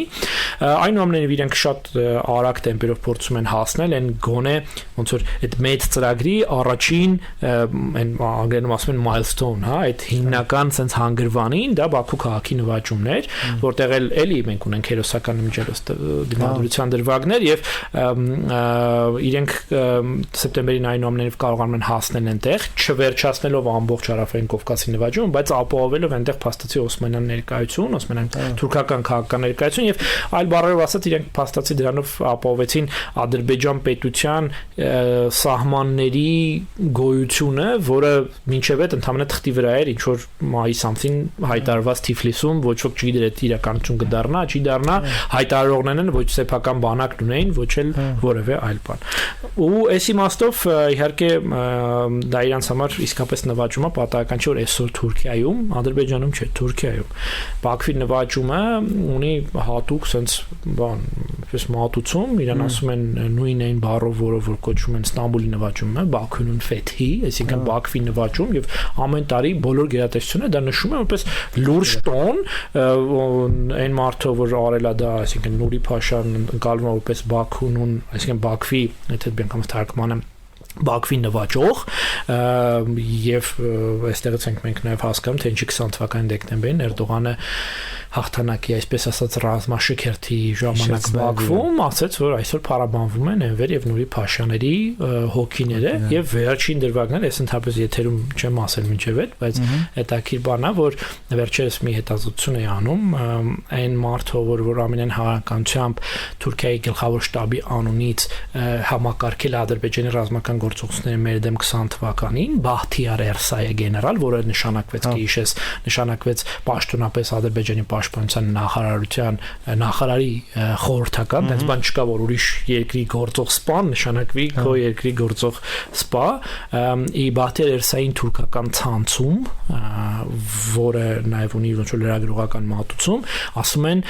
մեր օրերի Նուրի Փաշա Այսինքն մեր օրերի Բաքվի նվաճող իրանց ընկալման մեջ այդ բանը կա, հա, եւ դա մարգինալ բնավ բան չէ։ Որ ասիր այդ Բաքվի վերցնելը նաեւ կարեւոր է ոչ միայն սահմանների ամրապնդում, այլ վերջնականապես այդ պետության թուրքական լինելու ամրապնդումը, որտեղ ոչ ոք չգիտի, եթե թուրքական օգնությունը չգար, եթե Ադրբեջանն նույնիսկ լիներ այդ տկար ինչ որ իրավիճակում, չգիտես ինչ ուժեր էին ազդելու։ Կարող է նույն իրանականությունը, որը վերջին հաշվով շատ ավելի ուժեղ էր մշակութապես կլաներ այդ ամբողջի սկսենց, այս ձևը իրանք ամբողջությամբ եւ մոդելը կառուցեցին եւ ուղղությունը հետը գա։ Այո, եւ վերջին հաշվով թուրքական գեներալիտետներ, որ տոն էր տալիս Բաքվում այդ ժամանակին։ Ես հետաքրիր Ռուբենը Տերմինասյան, որը շատ հակասական, շատ հակասական գործիչ է, եւ նույն ժամանակ մեզանում քաղաքական վերնախավի մեջ այն եզակներից է, որը էլի մտածում էր քաղաքական աշխարհագրության կատեգորիաներով այդ առումով ես շատ եմ կարևորում իր ժառանգության բարբերական ժառանգության անդրադարձը գրավոր ժառանգությանը ինքը ունի 1927 թվականին Բոստոնի հայրենիք ամսագրում հրապարակված մի շատ հետաքրքիր հոդված վերլուծական որը կոչվում է Հայաստան եւ Ադրբեջան ես պարտադիր ուսանողներին տալիս եմ ընթերցելու ինքս արխիվում սկանավորել եմ նոր թարմ տարբերակով որ լավ ընթերնելի լինի ու ուրեմն ինքը այնտեղ շատ հետաքրքիր ձևով սկսում հոդվածը ասում է Երբ որ մինչև վերջերս երբ որ ասում ենք Ադրբեջան հասկանում ենք մենակ Իրանի տարածքի պատմական ատրպատական մասը բայց այսօր երբ որ ասում ենք բան Ադրբեջան պետք է հասկանալ որ դա անունը չէ միայն երկրի այլ անունը քաղաքական ծրագրի Եվ սկսում է ամբողջ հոդվածը հենց այդ տրամաբանությամբ շարադել, որ գործ ունենք Օսմանյան կայսրության, ապա թուրքերի կողմից հարավային Կովկասում իրականացված քաղաքական ծրագրի հետ, որի ոչ միայն գաղափարախոսական հիմքը, այլ ավելին դրա իմպլեմենտացիան, այդ ստարտափի, այսպես ասած, այդ seed finance-ը եւ դրա կոնկրետ կատարողները ոչ այլ ոքեին, քան այդ մեր նշանակած մարդիկ են, վեր են Ուրի Փաշան եւ այլն, որովհետեւ ճիշտ քո ասածի պես, եթե օրինակ Օսմանյան բանակը չգար այդ սահմաններով չֆիքսեր այդ տարածքը ով էր այդ պահելու այսինքն Բաքուն եթե չնվաճեին Բաքուն դառնալու էր եթե ոչ հայկական ապա առնվազն ինչ որ այդպես բոլշևիկյան կոմունիստական մի հատ միավոր մայրաքաղաքը մնալու էր Գանձակում որտեղ եւ տեղակայված էր 1918-ի մայիս ամսից մինչև սեպտեմբեր ամիսը եւ մենք մաքսիմում ունենք մի հատ փոքր ինչ որ մուսուլմանական պետություն այդ էլ փաստ չի որ երկար կգոյատևեր սովետների ժամանակ հա եթե պատկերացնենք այդ դրվագը չկա ճիշտ է կանք սովետներ Կանք սովետներ ունդեղ հետաշկիր մի բան ես դու նշում, որ Ստալինի եւ Օրջանիկիցի ընկալումը, հա։ Հետաքրիր է, այո, միջալոց ասեմ, որ այդ փուլը թերևս ամենա խառն է եւ միևնույն ժամանակ ամենաինտենսիվն է եղել դիվանագիտության ու քաղաքականության տեսանկյունից խոսքը 1920-21 թվականների Հա, էլի հիշեցնենք մեր լսողներին որ վերջին հաշվով կային 3 տարածքներ, որոնք վիճելի էին համարվում Հայաստանի եւ Ադրբեջանի Նախիջևանը, Սյունիք, Զանգեզուրը եւ Արցախը։ Այսինքն այդ 3 տարածքի շուրջ կար խոսակցություն եւ ինչի հենց դա նորից ընկել ինչի հատկապես այդ տարածքների հանդեպ էին այդքան համառ եւ ինչու էր այդ տարածքների հարցերի քննարկմանը վերջին հաշվով կներես որովհետեւ վերջին հաշվով այսօրվա Տավուշի շրջանի կամ չգիտեմ Սևանա լճի այդ արևելյան Ալպի վերաբերան էլի իրենք ունեն հավակնություններ բայց դրանք չդարձան վիճելի տարածք հենց այս 3 եւ այդքան բանով չէ այսպես կարճած չէին այդ տարածքների համար պայքարում այս 3-ը ամենաեականն են ինչու որտեւ էլի քաղաքական աշխարհագրություն է այսինքն ոչ բոլշևիկյան բոլշևիկ ադրբեջանցի ղեկավարները, ոչ դրանից առաջ մուսավաթականները, ոչ քեմալականները, որևէ մեկը ինչքան որ հերքեին նախորդների ժառանգությունը, միևնույնն է քաղաքական աշխարհագրության տեսանկյունից հասկանում են, որ իրենց կենսունակության երաշխիքը, միջնաժամկետ ու երկարաժամկետ հեռանկարում ձևավորել որոշակի sense ընդհանրական թուրքական գոտի Եթե ոչ մեկ պետության կազմում, ապա առնվազն ունենալ ընդհանրական սահման, լայն, լուրջ սահման, որը ոչ վաղը, ապա վաղը չէ մյուս օրը հնարավորություն կտա իրենց սնուցել։ Այս հələ չեմ խոսում ծավալապաշտության եւ այլնի մասին։ Եվ օրինակ մուսավաթականներն էլ, մուսավաթականային հաջորդած Նարիմանով եւ այլոք, այս իմաստով չէին զիջում ոնց որ բանին, հա, մուսավաթականները։ Իրանք էլ են շարունակում այդ գիծ, իրենք հասկանում են, հա, մենք հիմա մտնելու ենք սովետների տակ կամ մտել ենք արդեն, բայց մեկը մեզ այդ հավելյալ կշիռ, մեզ հավելյալ կենսունակություն է տալիս մեր պետությանը, եթե մենք ունենանք ընդհանրական սահման քեմալականների։ Դրա համար եւ քեմալականներն են հետեւողական եղել այս հարցում, եւ բոլշևիկ ադրբեջանցիներն են հետեւողական եղել այս հարցում։ Երբ որ Քեմալը տեսնում է, որ Նախիջևանը գրավել չի ստացվում, սովետները չեն զիջում, Ստալին օրջոնիկից են հասկանում են այս ծրագրի հնարավոր հետևանքները, երկրորդ իրենք տեսնում են, որ հնարավոր չի ամբողջությամբ թողնել Նախիջևանը Ադրբեջանի կազմում, Քեմալը հերագրում է Մոսկվայի բանակցության մեկնող թուրքական պատվիրակության ղեկավարին, հետևյալը ուրեմն ամբողջ նամակը գնում է եւ այդ դրվագը Նախիջևանը թուրքական դարպասն է սրանից ելնելով արեք հնարավորը Այսինքն այս ուղիղ հրահանգ էր թուրքական պատվիրակությանը, որ տղերք, այո, հասկանում ենք, որ չենք կարողանում հասնել առավելագույնին, պլան մաքսիմումին, պլան մինիմումը այնա, որ դուք այնպիսի մի հատ պիտի հասնեք բանակցային իրավիճակի, որ Նախիջևանը ոչ մի դեպքում չլինի հայկական, Նախիջևանը հնարավորինս շատ լինի թուրքական ներկայություն եւ հիմքեր ստեղծեն, որ հետագայում կարողանանք այդ Նախիջևանը լիարժեք, այսպես ասած, յուրացնենք։ Խոշոր հաշվով դա էլ տեղի է ունենում։ Նախիջևանին տալիս են ինքնարար հանրապետության կարգավիճակ, որը այսօր, երբ որ չկա Արցախյան պատնեշը, հուսանք ժամանակավոր եւ չկա այն ռուսական մեծ ազդեցությունը տարածաշրջանի վրա, թուրքերը հիմա փորձում են Նախիջևանի բանի հարցով չէ, ինտեգրացիայի հարցով շատ արագ զբաղվել պատահական չէ, որ վերջին տարիներին 5 մենք տեսնում ենք Ադրբեջանում սահմանադրության եւ իրավական իրավական նորմերի փոփոխություն, հեսա սահմանությունն են փոխելու, բայց իրավական նորմերի փոփոխությունը, որով Նախիջևանի ինքնավար թղթի վրա գոյություն ունեցող իրավական կարգավիճակը հնարավորինս նվազեցնում են։ Օրինակ առաջ տեսած էր Նախիջևանի ինքնավար հանրապետության ոստիկանության պետ։ Հիմա ասենց Ադրբեջանի հանրապետության Նախիջևանում Նախիջևանի ինքնավար հանրապետությունում ոստիկանապետ։ Այսինքն ինքը այլևս ոնց որ այտենց այդ նույնիսկ թղթի վրա չունի այդ առանց։ Իսկ դա ինչի է հնարավոր դարձել, որտեղ չկա Արցախը եւ կա այսպես կոչված Զանգեզուրի միջանցքի հերանեկարը ընդհանրական գիծ ստեղծելու, հետաբար այդ տարածքը լիարժեք իրացնելու։ 1921 թվականին մի դրվագ էլ կա, որը շատ եմ ուզում որ խոսենք դրա մասին եւ որ էլի ցույց է տալիս հետեւողականությունը։ Ուրեմն իրենք բանակցության ժամանակ ասում են, որ Նախիջևանը չպիտի լինի հայկական, մերոնք ասում են լավ, չլինի հայկական, ուրեմն ոնց որ Երևանի գավառն է մնում Հայաստանի ոնց որ սահմանը։ Երևանի գավառի սահմանները գալիս ուղիղ գծով միանգամից կապնում էին իրանական սահմանին։ Իսկան մեր երասխի հարակից հատվածի մասն է խոսքը։ Մինչև գայլի դրունք պատմական տեղերը, ոնց որ բնական սահմաններ, որով ավարտում էր։ Հիմա որ գնում ենք երաս, կտեսնենք այդ բլրային հատվածը, հա, բլրազանգվածը, որը արդեն Նախիջևանի վերահսկողության ներքո է։ Ուրեմն մերոնք ասում են լավ, եթե Երևանի գավառն է, Երևանի գավառի սահմաններն ենք ֆիքսում, եթե տենց է։ Թուրքերը, թուրքական կողմը, որը ադրբեջանական կողմը, որը բանակցում էր քեմալականների հետ, ասում է, որ այդպես չէ, թե քարտեզը բացես, ուրեմն շատ երկրորդ քարտեզն է, եթե չեմ սխալվում, մենք հատուկ գծել ենք այդ հատվածը, ուրեմն հարավային հատվածը, սենց երրանկյունաձև բաներ, գոտի էր ձևավորվում, ասած մի հատ բարակ սուր բան է, այդ Երևանի գավառի հարավային հատվածը։ Մենոնք ասում են, դե եթե դա մնում է, հա։ Չէ, շատ է կա, չէ, առաջ։ Կարծում եմ, հա, մի վարքյան որ դա սոչես մասը կա, այն է։ Հիշում եմ այն։ Այստեղ։ Այդտեղ եթե նայես, մենք տեսնում ենք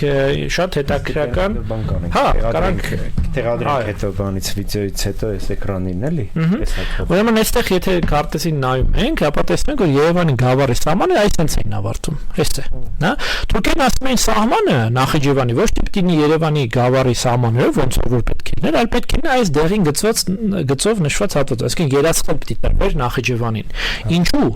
Որ իրենք Թուրքիայի հետ, որ արդեն այդ ժամանակ գրաված էր պահում Սուրմալու Իգդիրի շրջանները, իրենք ունենային լիարժեք աշխատող երկար նորմալ սահման։ Մենոնք ասում են, չէ, այդպես չի լինի, բայց ախր Երևանի գավառը ամենն է։ Մի խոսքով երկար բանակցությունից հետո 21 թվականի ամռանը գալիս են sense կոմպրոմիսային զիջման։ Երասխը մինչև այս դեղինից մինչև սպիտակը, այս փոքր հատվածը այնուամենայնիվ մնում է խորհրդային Հայաստանին, այս փոքր հատվածը երասխից մինչև Գայլի դրունք, այսօրվա Սադարակ, մնում է Նախիջևանի Հանրապետությանը։ Ինչի շնորհիվ Թուրքիան եւ Ադրբեջանը ստանում են ընդհանրական 9-ից 11 կիլոմետրանոց բարակ մի հատ գոնե, բայց ընդհանրական սահման։ Իրականում ասում եմ կոմպրոմիսային, բայց հեչել կոմպրոմիս չի։ Իրականում թուրքերը նվազագույնը ստանում են, որը այսօր հիմք է Նախիջևան Սյունիք Արցախ գծով այդ Զանգեզուրի Միջանցքի անցկացման։ Եվ փաստացի իմջերից էսել հայտակիր, որ Թուրքիայի միֆ է հետո ստեղծվում շատ արագ, որ իրականում 1930-ականներին Քեմալի հեռատեսության շնորհիվ այդ տարածքը Իրանի հետ փոխանակման իրական տես չի, այդ շատ տարածված է մեր գրականության մեջ էլ հանդիպում, բայց տասնյակ լավ շատ հետազոտություններ կան, որ փաստացի ապացուցում են, որ 21 թվականին այդ հարցը փակվել, հետո բայց ստեղծվել է միֆը, որով ոնց որ այդ դրան հավելել լեգիտիմություն է հաղորդում կապվելով Աթաթուրքի անձի հետ, եւ այսօր Թուրքիայում ամենատարածված բանն է, որ Զանգեզուրի Միջանցքի առաջին հիմքը գցել է Աթաթուրքը 1930-ականին հերատես կերպով կապելով Նախիջևանը սովետական բաների համար Իրանին որ մեղադրում են մերոնք քաղաքական դաշտում ասում են այ որ այն ժամանակ չտա Տեսբան չկա տարածքը իմը կապել Տեսբան չկա ես ինքս իմ ջերոց գնացել եմ այդ տարածքը իրանական կողմից շատ մանրամասն ուսումնասիրել եմ այդ բնական սահմանները ոնց են ձևավորվում եւ այլն եւ նաեւ իրանական արխիվներում եմ մի քիչ աշխատել իրանական կողմի հետ համագործակցելով որևէ վկայություն որ այդ տարածքը նախ չի եղել Թուրքիայի վերահսկողության ներքո մինչեւ 30-ականները չկա եւ ավելին որևէ վկայություն չկա որ 1930-ականին այդ տարածքն են փոխանակման մեջ եղել փոխանակումը այլ տարածքների սիսի կապով այդ հատվածով կապեցին բայց վերջին հաշվով Նախիջևանը մնում է անջատված Ադրբեջանի տարածքի այսպես ասած մայրցամաքային այո հիմա հասկանանք խորհրդային շրջանում փորձեր եղել են այո այսինքն խորհրդային միության հաստատումով թվում էր թե այս թեման պիտի փակվեր բայց ընդհանրապես չի փակվում հատկապես 1950-ականներից նորից sense ասած վերակենդանանում է սովետական Ադրբեջանի ղեկավարության այդ ազգայնական վերելքի շրջանում սովետական Ադրբեջանի ղեկավարությունը հետևականորեն տարբեր պատրվակներով, տարբեր միջոցներով, ձևերով եւ առիթներով ասում է Ժորժան, մեզ ճանապարհ է պետք, որը պիտի մեզ կապի ոնց որ հարավով, Սյունիքի հարավով մեզ կապի Նախիջևանի հետ։ Սկզբից խոսում էին ճանապարհի, հետո խոսում էին շրջանների փոխանակման, բարբերաբար ասում էին, որ պիտի նոր տիպի սահմանազատում իրականացվի այդ Մեղրի բանի Նռնաձորի նոր դոզի, հա, այդ հատվածներում պիտի ինչ-որ բան փոխենք։ Եվ այդտեղ հարցեր առաջանում իսկ ինչի։ Այսինքն այդ խի էլի հանկարծ, ընդ որում զուտ էլի աշխարհագրության տեսանկյունից մերոնք սովետական Հայաստանի ղեկավարությունը իրենց առաջարկում են այլ ընտրանքային ճանապարհներ։ Ասում են, ավելի կարճ, ավելի շուտ եք հասնելու, չգիտեմ, ավելի հարմար է եւ այլ։ Ասում են, չէ, բայց նոր ճանապարհ է պետք կառուցել, այդ նոր ճանապարհը պետք է ունենա ոնց որ այսպես ասած հատուկ կարգավիճակ այն իմաստով, որ պիտի լինի միութենական նշանակություն եւ այդ ճանապարհը հենց պիտի անցնի Արաքսի հովտով այսինքն ոչ ուրիշ տեղով, այլ հենց հարավային գոտով։ Ընդ որում այդտեղ հիշում ենք, որ նաև կային թուրքախոս դեռ մի քանի գյուղեր այդ հատվածում, իրենք ասում են դա նաև ոնց որ այդ գյուղերի համար է կարևոր եւ այլն։ Ու տարբեր առիթներով նորից ասում ենք, փորձում են այս հարցը բարձրացնել խորհրդային ղեկավարության մոտ, Հայաստանի ղեկավարության մոտ եւ այլն։ Մեզ հասել են բազմաթիվ վկայություններ, մենք գրքում տեղադրենք դրանց միայն մի մասը իրականում առավել այսպես ցայտուն օրինակները, բայց բազմաթիվ վկայություններ ունենք, ոնց էին իրանք հետեւողական այդ թվականային փորձում այդ հարավային գոտում ձևավորել յուրահատուկ sense Ադրբեջանի ազդեցության գոտի կպնելու Նախիջևանին եւ երբ որ մտածում ես իսկ լոգիկան որն է առաջին տրամաբանությունը որ Նախիջևանը ամրացնեին Նախիջևան Ադրբեջանական կրկնություն եւ երկրորդը իհարկե պանթուրքական այդ մտածողության շարունակական արկայությունը եւ սրան հետաքրքիր է որ հայկական ղեկավարությունը հենց այդ ձևը արձագանքել է, երբ որ նայում ենք օրագրային գրառումները մեր խորհրդային ղեկավարների տարբեր էշելոնների, տեսնում ենք, որ ասում են, ախր այս մարդիկ ակնհայտորեն պանթուրքական ծրագիրն են ուզում իրականացնել։ Հետաքրքիր մի բան են գտել գրքի աշխատանքի շրջանակներում, նույնիսկ մեր գրողներից Մուշեղ Գալշոյանը, որին ուղարկում են, եթե չեմ սխալվում, 1969 թվականին ավարտելուց հետո իրեն ուղարկում են Սյունիքում աշխատելու։ Ուրեմն Մուշեղ Գալշոյանը իր ստեղծագործության մեջ ժամանակ գրված հետաքրքիր բան անում, դիտարկում անում, ասում որ Հայաստանը մինչև հիմա ոնց որ թուրքական կողմը փորձում է Սյունիքում ամրանալ, եւ ես կարող պնդեմ, այլաբանական է, էլի ասում հերոսի բերանով, ասում որ Հայաստանը նվաճելու համար աշխարհագրության տեսանկյունից երկու բան է պետք։ Արցախը եւ Սյունիքը։ Արցախը չկա գրում 1960-ականներին, մնում է Սյունիքը։ Եվ պատահական չէ որ գրքի յետնամասում դրել ենք Մուշեղ Գալշյանի այդ խոսքերը, որովհետեւ հետաքրքիր որ գրողը ֆիքսում է այդ իրականությունը։ Ալեքսանդր Կիրակոսյանը գիտես, խորհրդային հայտնի երկարակյաց պետական գործիչ եւ շատ յուրահատուկ միջոցառ գործիչ, շատ կուզեմ որ իր ժառանգությունը վերաժողովի, ցավոք սրտի, բայց ինքը նախ թողել է շատ լավ գրական ժառանգություն, հուշեր եւ այլն, եւ ինքը մասնակից եղել բազմաթիվ գործընթացների, մենք այստեղ իրենից նաև բաներ ունենք, հիշատակումներ ունենք, նաև մեզ հայտնի է, որ ինքը տարբեր մեր պետական գորիչների զրույցներում այս թեմայի մասին խոսացել է, նույնիսկ երբ որ այս թեման տենց գերակտուալ չէր թվում, շատ հետաքրքիր է, մի օր դրան էլ լուսամարետ կունենանք անդրադառնալու, օրինակ Ալեքսանդր Կիրակոսյանը ասում է, որ այդ ժամանակ ադրբեջանցիները փորձում էին այնպես անել, որ Սյունիքի տարածքում դեռևս պահպանված թուրքական գյուղերում, օրինակ ծնելությունը արհեստական խթանվի։ Օրինակ ասում եմ բերում էին բան էին թաքուն երկրքում շերում գրում ասում թաքուն կարողություն էին անում տարբեր մարդկանց միջոցով մոլաների նույնիսկ հա չլատրված լրիվ բան ասում են շատ երեխեք ունեցեք մենք կենտրոնից ձեզ փող կբերենք այսինքն այդ ճանապարհի հանդեպ հավակնությունը լավ դեմոգրաֆիական այդ աշխատանքի մասին այդպես արկա առնվազն պատառիկ վկայությունները հուշում են որ թուրքերը այս մտածողությունն է որ Սյունիքը պետք է լինի նորից թուրքական վերահսկողության ներքո հետեւաբար երկու կողմից այդ ակցիանը դառնա արդեն լիարժեք sense ասած օղակ պետք է լինեն եւ ավելի ակտիվ անում այս ամեն ինչը Հեյդար Ալիևի օրոք, որը շատ հետևողականություն ասած, մեծ հետևողականություն ցուցաբերում այս հարցում, այդ ժամանակվա մեր խորհրդային ղեկավարությունից Կանեն Դեմիրճյանի, բնականաբար Ֆադե Սարգսյանի եւ այլոց հետ պարբերական աշխատանքներ են փորձարվում իրակովից տարբեր կաշառելու ասենք Սուրեն ջան, գիտես, ասենց ինչ թեև ասած օգտագործել, այսինքն պաշտոնա խոստացել, ուրիշ նախարարությունների ասենց ասած ուղարկել մեր դեմ դիմելա հնարավոր զարտուղի բաներ, նա Կանեն Դեմիրճյանին բառացիորեն աղերսել է, ասել է խնդրում եմ այդ ճանապարհը տուր, եթե ասում է դու ինձանից այսքան խնդրեիր այդ ճանապարհը, ես քեզ Ադրբեջանի կեսը կտայի։ Այդ իր բառերն են վկայված, հա։ Այսինքն ինչքան է կարևորել, որ հետեւական աշխատել է, իմջելից ասեմ, որ այստեղ պետք է այսպես հարգանքի տուրք տալ նաև մեր խորհրդային ղեկավարությանը, այդ իմաստով Հայաստանի խորհրդային ղեկավարությանը, որը չնայած այդ խորհրդային տարբեր բարդություններին, չմոռանանք նաև, որ Հեյդար Ալիևը այնուամենայնիվ շատ բարձր պաշտոն ուներ, ավելի քան մեր ղեկավարությունը, ինքը Պոլիտբյուրոյի անդամ էր։ Տեղական շրջանում հաստատի, հա, այդ տերմինով ասած։ Հեյդարը ինքը իրոք անհավանական ճնշում էր բանեցնում, անհավանական, մերոնք էլ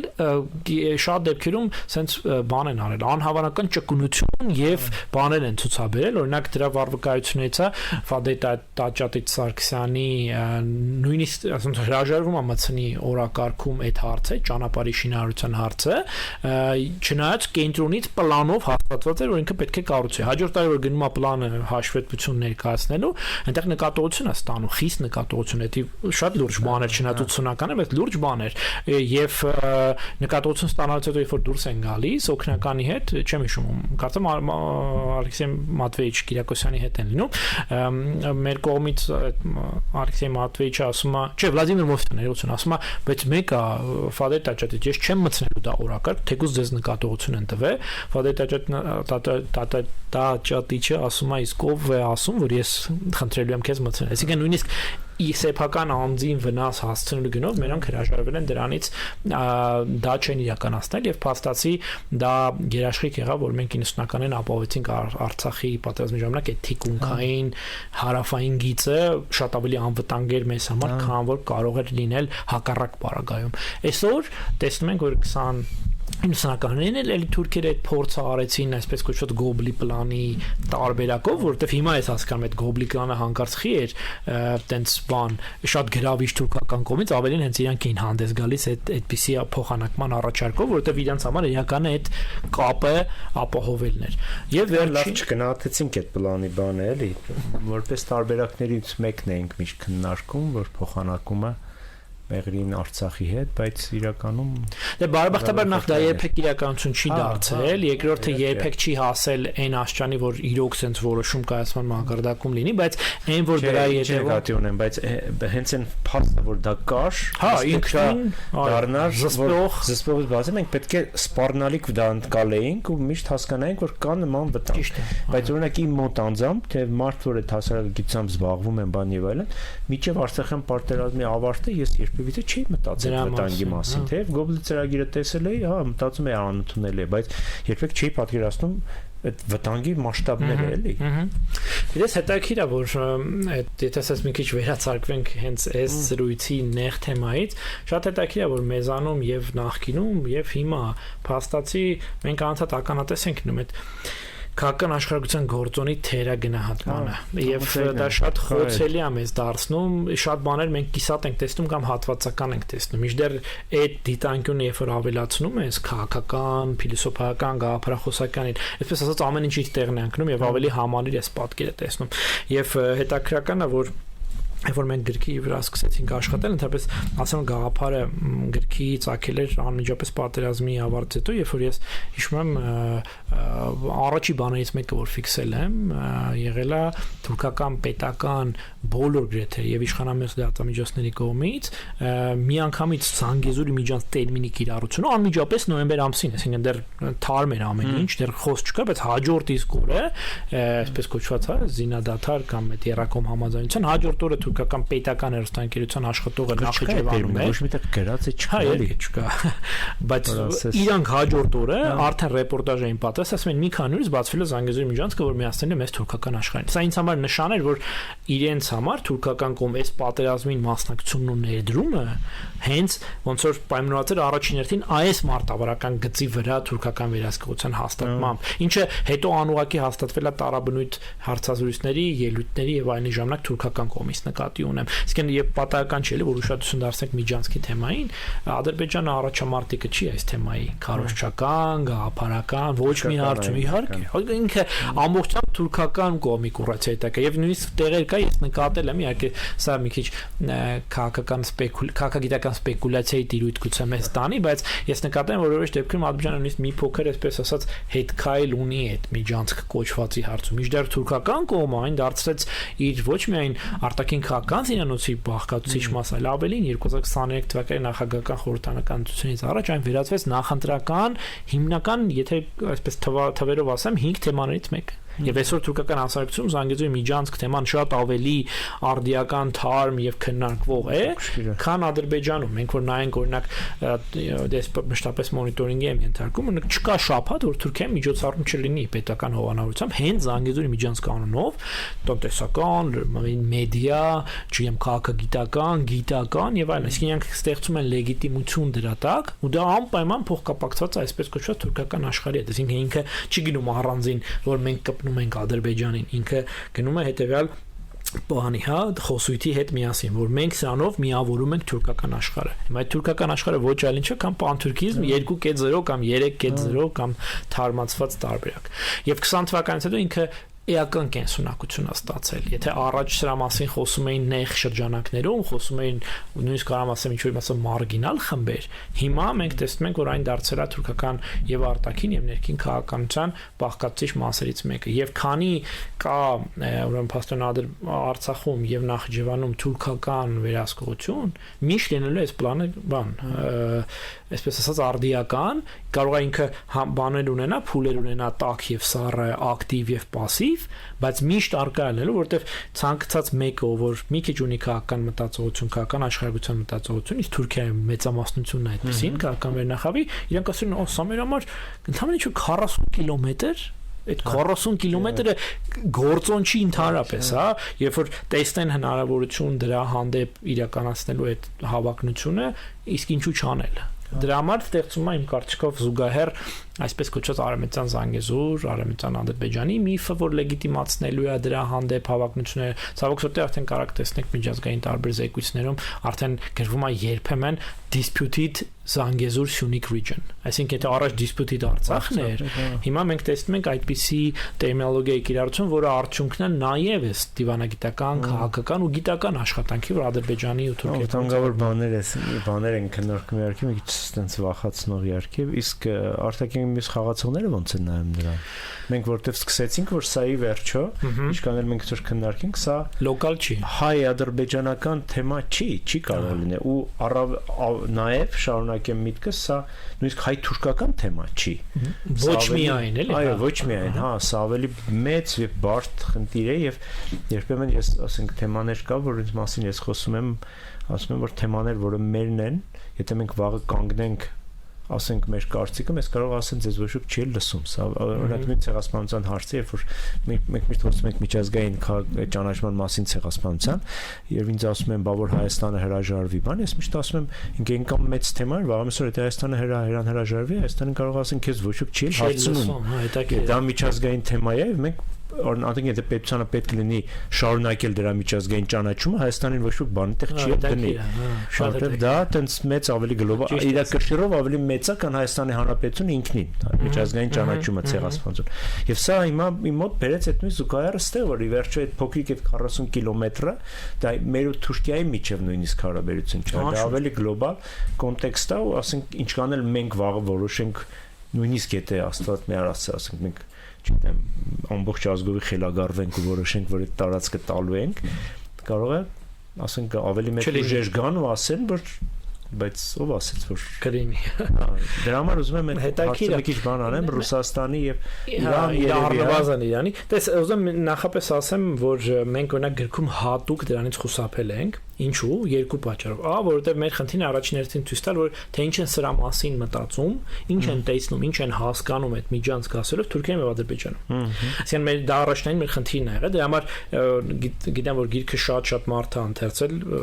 եւ տենց նամակներ բաներ որ գրում են ասում են բա այն երկրորդ մասը ուր է այսինքն ոնց որ կարծում երկրորդ մասը պետք է աշխարհական վերլուծել էլի ենթագիտակցել են դա որ հայցեցեվակերպել մենք հատուկ ենք դրանից խուսափել որովհետեւ այնտեղ շատ քաղաքագիտական սպեկուլյացիայի տիրույթ է եւ այնտեղ չունենք բան աշխատելու ոնց որ նյութ զուտ որպես պատմական մեթոդի փաստաթղթարված եւ այլն բայց մենք այստեղ հատուկ մի գլուխ նվիրել ենք Իրանին ենթագլուխ ինչու որովհետեւ Իրանի արձագանքը ընդ որում եւ պատմական եւ նոր գալիս ապացուցելու մեր հիմնական ոնց որ թեզը, որ սա քաղաքական ծրագիր է, որևէ կապ չունի ուղղակի ճանապարհի կամ տնտեսական կամ որևէ բանի հետ, եւ սա պատմական թուրքական քաղաքական մտքում արկա ծրագիր է, որի շարունակությունը նոր դրսևորումը տեսնում ենք այսօր։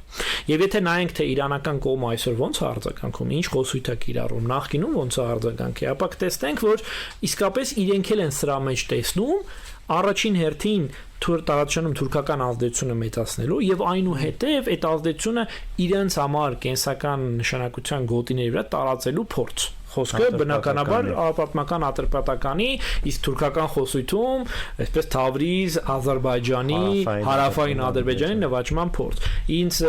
իրանցի գործընկերներից մեկը տարիներ առաջ շատ հետաքրքիր ձևակերպում էր տվել, որը ես նաև ստեղ եմ հաճախ կիրառում, հետո հանդիպել եմ նաև իրանական տեքստերում։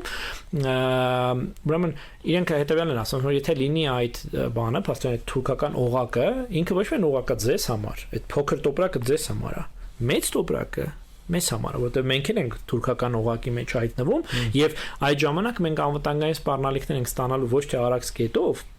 այլ մեր անվտանգային սպառնալիքները հասնելու են Ղազվին Զանջանգից, որը եթե նայենք քարտեզին, դա համարյա Թեհրանի, այսպես ասած, վերջին բանն է, հա, բնագիծն է։ Եվ պատահական չի, որ 20 թվականից հետո մենք տեսնում ենք Իրանի գերակտիվացում տարածաշրջանում, իրանական շատ գերձ գայում վերաբերմունք միջանցք եւ նմանատիպ այլ նախագծերին եւ վերջապես մենք տեսնում ենք նաեւ որոշ գործնական քայլեր այս ուղղությամբ, մասնապես զորավարժությունների անցկացում եւ այլն, որովհետեւ իրենց համար սա այն պատմական Օսմանյան կայսրության փորձի հերթական կրկնությունն է, հերթական բանն է, հա։ Այս այդեմ սա նորից ասում գալիս է վերահաստատելու հիմնական թեզը, որ գործ ունենք այդ թուրքական քաղաքական մտածողության դրսևորման հետ, որ Իրանում շատ լավ ճանաչում են եւ դրա հետ նույնիսկ աշխատելու, դրան դեմ կանգնելու փորձ ունեն։ Ինչ վերաբերում է մնացած խաղացողներին, բնականաբար այստեղ առաջին եւ հետ գլխավոր կողմը Ռուսաստանն է, այստեղ իհարկե մեր եւ քո ձևաչափի եւ հաղորդման ձևաչափից մի քիչ դուրս է գալու, ուղղակի ասեմ, որ տպավորությունն է, որ որոշակի բան կա, փոփոխություն կա վերաբերմունքի, նաեւ էսենց ոչ թե կարճաժամկետ ընկալում, որ սա ուղղակի ճանապարհ է, դե ոչինչ, այլ որ սա հետո պրոբլեմա դառնալու կենտրոնական Ասիայում, պրոբլեմա ստանալու Վոլգա-Թաթարյան գոտում, Հյուսիսային Կովկասում եւ այլն, բայց դեռ վաղ է խոսել, որ դա ձևակերպված միտք է, առնվազն մենք տեսնում ենք առաջին հոդվածները այս թեմայով, որը մեզ հուշում է, որ ինչ որ տեղաշարժ կա քաղաքական մտածողության մեջ, բայց այսքանով հանդերձ այնուամենայնիվ ուզում եմ շեշտել հետևյալը, որ այս process-ում առաջին դյութակը Թուրքիան եւ Ադրբեջանն են եւ մնացածը դիրքավորվում են ըստ այդմ, հասկացա։ Այսինքն էականը նայել այս կողմը ինչ անում, որն է իր մոտիվացիան եւ ինչ հերակա նպատակներ ունի։ Մնացածը ոնց որ խաղում են ըստ այդմ, հա։ Այս պարագայում մենք ենք ամենախոցելի կողմը, որովհետեւ ոչ միայն սա մեր տարածքի մասին է եւ մեր տարածքում է, այլ նաեւ սա փաստացի հերահար նպատակ ունի, փաստացի հայկական պետականությունը այս տարածքում դարձնել պակաս կենսունակ։ Ես ավել վատ սցենարները չեմ ուզում նկարագրեմ, բայց մեղմ ասած, շատ մեղմ ասցի։ Դե ինձ մեղադրում եմ, որ շատ եմ բան անում, այսպես պարզ եւ վախեցնող ասում, հիմա մեղմ եմ ձևակերպում։ Բանը կարևորը ապրեք, շատ լավ աշխատանք է կարել, ես շատ մեծ հայկույքով ես անցած օրերին մի քիչ վատառող չէ եւ դա մեկ վատառող լինելը բան օգտակար է, որտեղ տունը պարկած է եւ ընթերցում է ես գիրքը, իրոք շատ լավ գործ է կարել ու շնորհակալ եմ։ Իմ համար շատ բացահայտումներ եղավ, մեզ դիտողներին ուղղակի ասենք, որ գրախանութներում կա։ Պիտի որ լինի, հա, գրախանութներում կա,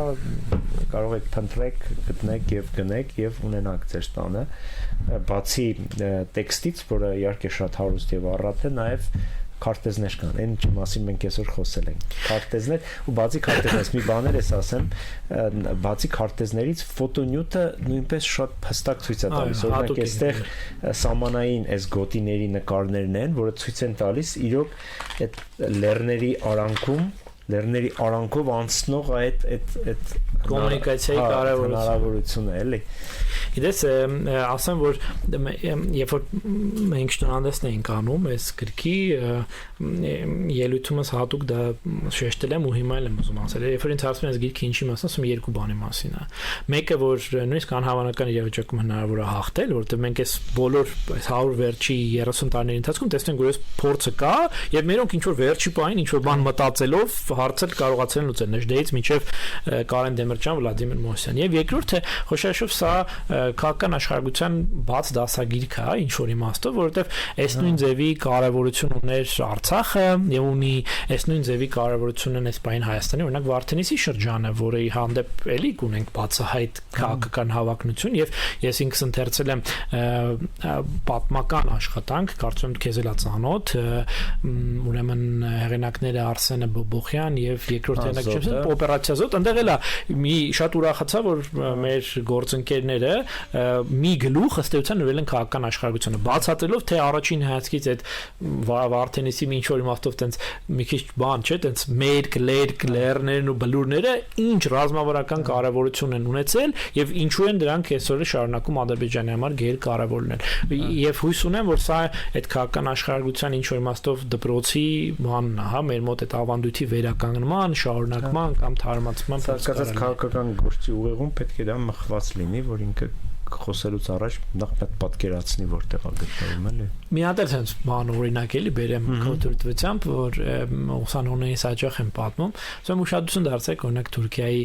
պաշտպանության նախարարության բոլոր հանդիպումները, որոնք անցկացվում են, այդ ֆոտոն այդպես բան, որ անում են էլի, ոնց է պրոտոկոլային այդ ֆոտոն, որ անում են, ինչ ֆոնի վրա են անում։ Ուրեմն Թուրքիայի պաշտպանության նախարարների կաբինետում մշտապես կախված է քարտեզ, մեծ,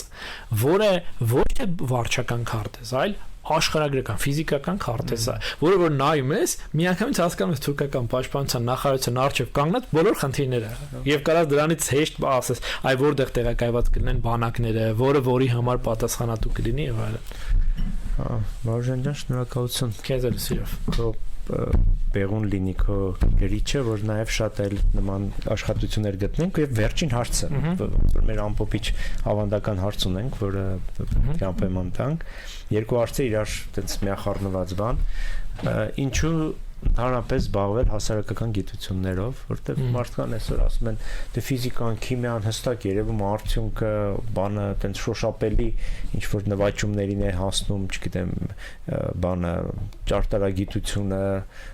մեր տեխնոլոգիական դարում, չգիտեմ, համակարգչային գիտությունները, ինչի է դարում զբաղվել պատմությամբ կամ հասարակագիտական բաներով, սա մեկ ու երկրորդն էլ փոխկապակցված ինչի կոնկրետ դու որոշեցիր, որ պիտի դառնաս ոչ թե ֆիզիկոս, քիմիկոս, այլ զբաղվես հենց սրանով։ Դե իհարկե օրիգինալ չեմ լինի ասելով, որ իրականում մեր գիտությունը հասարակագիտությունն է, հումանիտար գիտությունը, ոնց կուզենք կոչեք, իրականում նույնքան ճշգրիտ է, որքան որ ֆիզիկան եւ մնացած գիտությունները, այստեղ միայն բանը սովետական խորհրդային ֆիզիկի, լիրիկի բանի Բախման ազդեցության տակ մնացածները կարող են մտածել, որ հումանիտար հասարակագիտությունը ճշգրիտ չէ, այն ճշգրիտ է, ավելին ասեմ, երբեմն գերճշգրիտ է, շատ ավելին, քան մարդիկ կարող են երևակայել եւ այն թույլ է տալիս ոչ միայն հասկանալ ինքդ քեզ ու քո տեղը աշխարհում, այլ նաեւ այն բարիս բոլոր իմաստներով հնարավորություն է տալիս կանխատեսել ու կանխարգելել։ Եվ լուրջ երկրներում գիտությունը, հումանիտար հասարակագիտությունը այն ուղիղ փոխկապակցված է decision making, այսինքն որոշումների կայացման գործընթացների հետ եւ ինչպես որ այլ հարցերում, այս հարցերում եւս մենք գործ ունենք գիտահեն որոշումների հետ, որոնք հիմնվում են հետազոտողների մտածումների, հետազոտողների աշխատասիրությունների եւ այլնի վրա, այսինքն այդ կապը, որ այնտեղ մենք ինչ որ պրակտիկ արդյունք ենք տեսնում, իսկ այստեղ չենք տեսնում, սա ուղղակի հոգու բավարարվածության համար է, դա իսկապես բան է, խեղաթյուրված ինչ որ բան է, բայց կա ընդունի որ անշուշտ, ես ավելին ասեմ, ես որպես մարդ, որ դասանդում Ադրբեջանի պատմություն, Թուրքիայի պատմություն, բարբերաբար լսում են, նույնիսկ ես այն բարեկամներից, որ ասում են ինչ ես տալիս, ասում են Ադրբեջանի պատմություն ունեն, մի հատ է սովորացնում ես, նույնը հաճախ ասում են ուսանողներին, ասում են դες էլ են չէ, հարցը տալիս էլի, բայց իրականության մեջ այն, որ ես կարողացել եմ նույն 20 թվականի նոյեմբեր ամսին միանգամից հասկանալ թուրքական հաջորդ ճնշման ուղղությունը եւ առանց ավելորդ համեսության եմ ասում դրա մասին բարձրացնել որպես քաղաքացի եւ որպես մասնագետ, դա այն պատճառով որ ես տեղյակ եմ եղել հասարակագիտության ձեռքբերումներին եւ այդ մեթոդներին, որով կարողանում եմ մոտապես տեսնել ուր է գնում։ Իսկ ինչ վերաբերում է ինչու եմ ես որոշել, ես շատ անկեղծ կլինեմ, ես երբեք չեմ համարել գիտությունն ու հասարակագիտությունը ինձ համար որպես վերջնանպատակ, այսինքն գիտություն հանուն գիտության, այլ միշտ համարել եմ, որ դա ամենաարդյունավետ գործիքն է մեր բազմաթիվ խնդիրներ լուծելու համար եւ համարելով, որ ես ոչ միայն պետք է զբաղվեմ միայն իմ անձնական հարցերով, այլ նաեւ պիտի ինչ որ իմաստով հասարակության համար ունենան որոշակի հավելել արդյունք ստեղծելու հնարավորություն, ես կարծում եմ հասարակությունը դա հնարավորինս անվնաս, հնարավորինս արդյունավետ եւ հնարավորինս լավ անելու հիմնական ձևն է եւ համարում եմ, որ եթե դու զբաղվում ես օրինակ Թուրքիա-Հայաստան հարաբերություններով, չիմանալ դրա տակ ընկած կոնտեքստը, դրա հիմքերը հնարավոր չէ ճիշտ որոշում կայացնել։ Եվ այս իմաստով որպես ասենց ասած բան, հա, ապացույց բերեմ թուրքական օրինակը հենց այս կոնտեքստում։ Թուրքիայի բազմաթիվ այսօրվա նույնիսկ առաջնորդներ իրենք շատերը ունեն ոչ թե արհեստական գիտական կոչումներ, այլ իրականում զբաղվել են լրջագույնս գիտությամբ եւ ավելին նրանցից շատերը մեր տարածաշրջանում են զբաղվել։ Նախկին պաշտպանության նախարար պատերազմի ժամանակ էս մեր վերջին եւ հիմա խորհրդարանում պաշտպանության հանձնաժողովի ղեկավար գեներալ Հուլուսի Աքարը իր դոկտորական դիսերտացիան գրել է Հայաստանի թեմայով Հարվարդի այցելությունը եւ Հայաստանի ռազմական կառավարությունը։ Ինքը ինչ որ իմաստով հայագետ է, հա։ Հիմա այդ մարդը պարտադիր չէ որ այս ամեն ինչը լավ տիրապետում, լավ հասկանում է, լավ գիտի։ հարբր որ հենց եկել է տարածքը հասկանալու, սիրելու, վանալու, հա։ Այսինքն մարդը ՆԱՏՕ-ի բարձրագույն դպրոցում այդ է ուսումնասիրել եւ ուսումնասիրել ամենաբարձր չափանիշներին համապատասխան։ Հիմա ես կարող եմ ասել, որ իր արդյունավետ աշխատանքի ցավոք մեզի վնաս եւ իօքուտ իրենց աշխատանքի հիմքում ընկած է նաեւ հասարակագիտական միտք։ Դեռ էս է իմ մոտիվացիան եւ հույս ունեմ, որ այնուամենայնիվ մեր նաեւ եւ քո հաղորդման ջանքերով եւ մեր բոլորիս աշխատանքի ջանքերով ինչ որ մի փող կհաստնի, որ այս գիտական նվաճումները իսկապես կդառնան ոչ թե ուղղակի գեղեցիկ գրքեր, փոշոտ գրքեր, հետո փոշոտ հոդվածներ, այլ կդառնան որոշների կայացման հիմքում ընկած փաստեր։ Դա շատ կարևոր է, որովհետեւ նաեւ դա էլ այն որ ասում եմ քարը մի հատ նետենք մեր բոլոր իշխանություններին իրականում այսօրվան առավել նախորդներն առանձնապես շատ դեպքերում էլի թերանում էին մասնագետներին չլսելու, կարևորություն չտալու, որոշումների կայացման գործընթաց չներառելու խնդիրը կա, որը Պրոբլեմ է, որտեղ ի վերջո այդ մասնագետները ձեր երկրի մասնագետներն են, այդ մասնագետների պատրաստման վրա ծախսվում է պետական միջոցներ, գոնե պետական միջոցները բանը ճիշտ արդյունավետ կառավարելու առումով այդ մարդկանց հարցրեք, միգուցե ինչ որ ճիշտ բան։ Հարցրեք եւ հետևեք, հարցրեք եւ հետևեք, որովհետեւ նույն ես միշտ այդ օրինակը բերում եմ, որ մեր արևելագետ ընկերները, գոնե ես առնվազն մի քանի աշխատանք կարտացել եմ, ովքեր սիրիական պատերազմի արդյունքների հիման վրա մի քանի զգուշացում արել էին ապագա պատերազմում անօթաչու սարքերի կիրառության մասին։ Մարդիկ տեխնիկական մասնագետ չեն, ռազմական էքսպերտ չեն, բայց իրանք ուղղակի տեսել են ինչա կատարվել հարևան երկրում, քանի որ ուսումնասիրում են իրենց աշխատանքային գործի բերումով եւ դրա մասին զգուշացրել են, բայց չգիտես ինչի էլի անտեսվեց։ Ինչ գիտես ինչի չէ հասկանալի է ինչը անտեսվեց։ Հուսանք որ այնուամենայնիվ այս մեր ասածները ինչ որ միտեղ կհասնեն։ Շնորհակալ։ Շնորհակալ։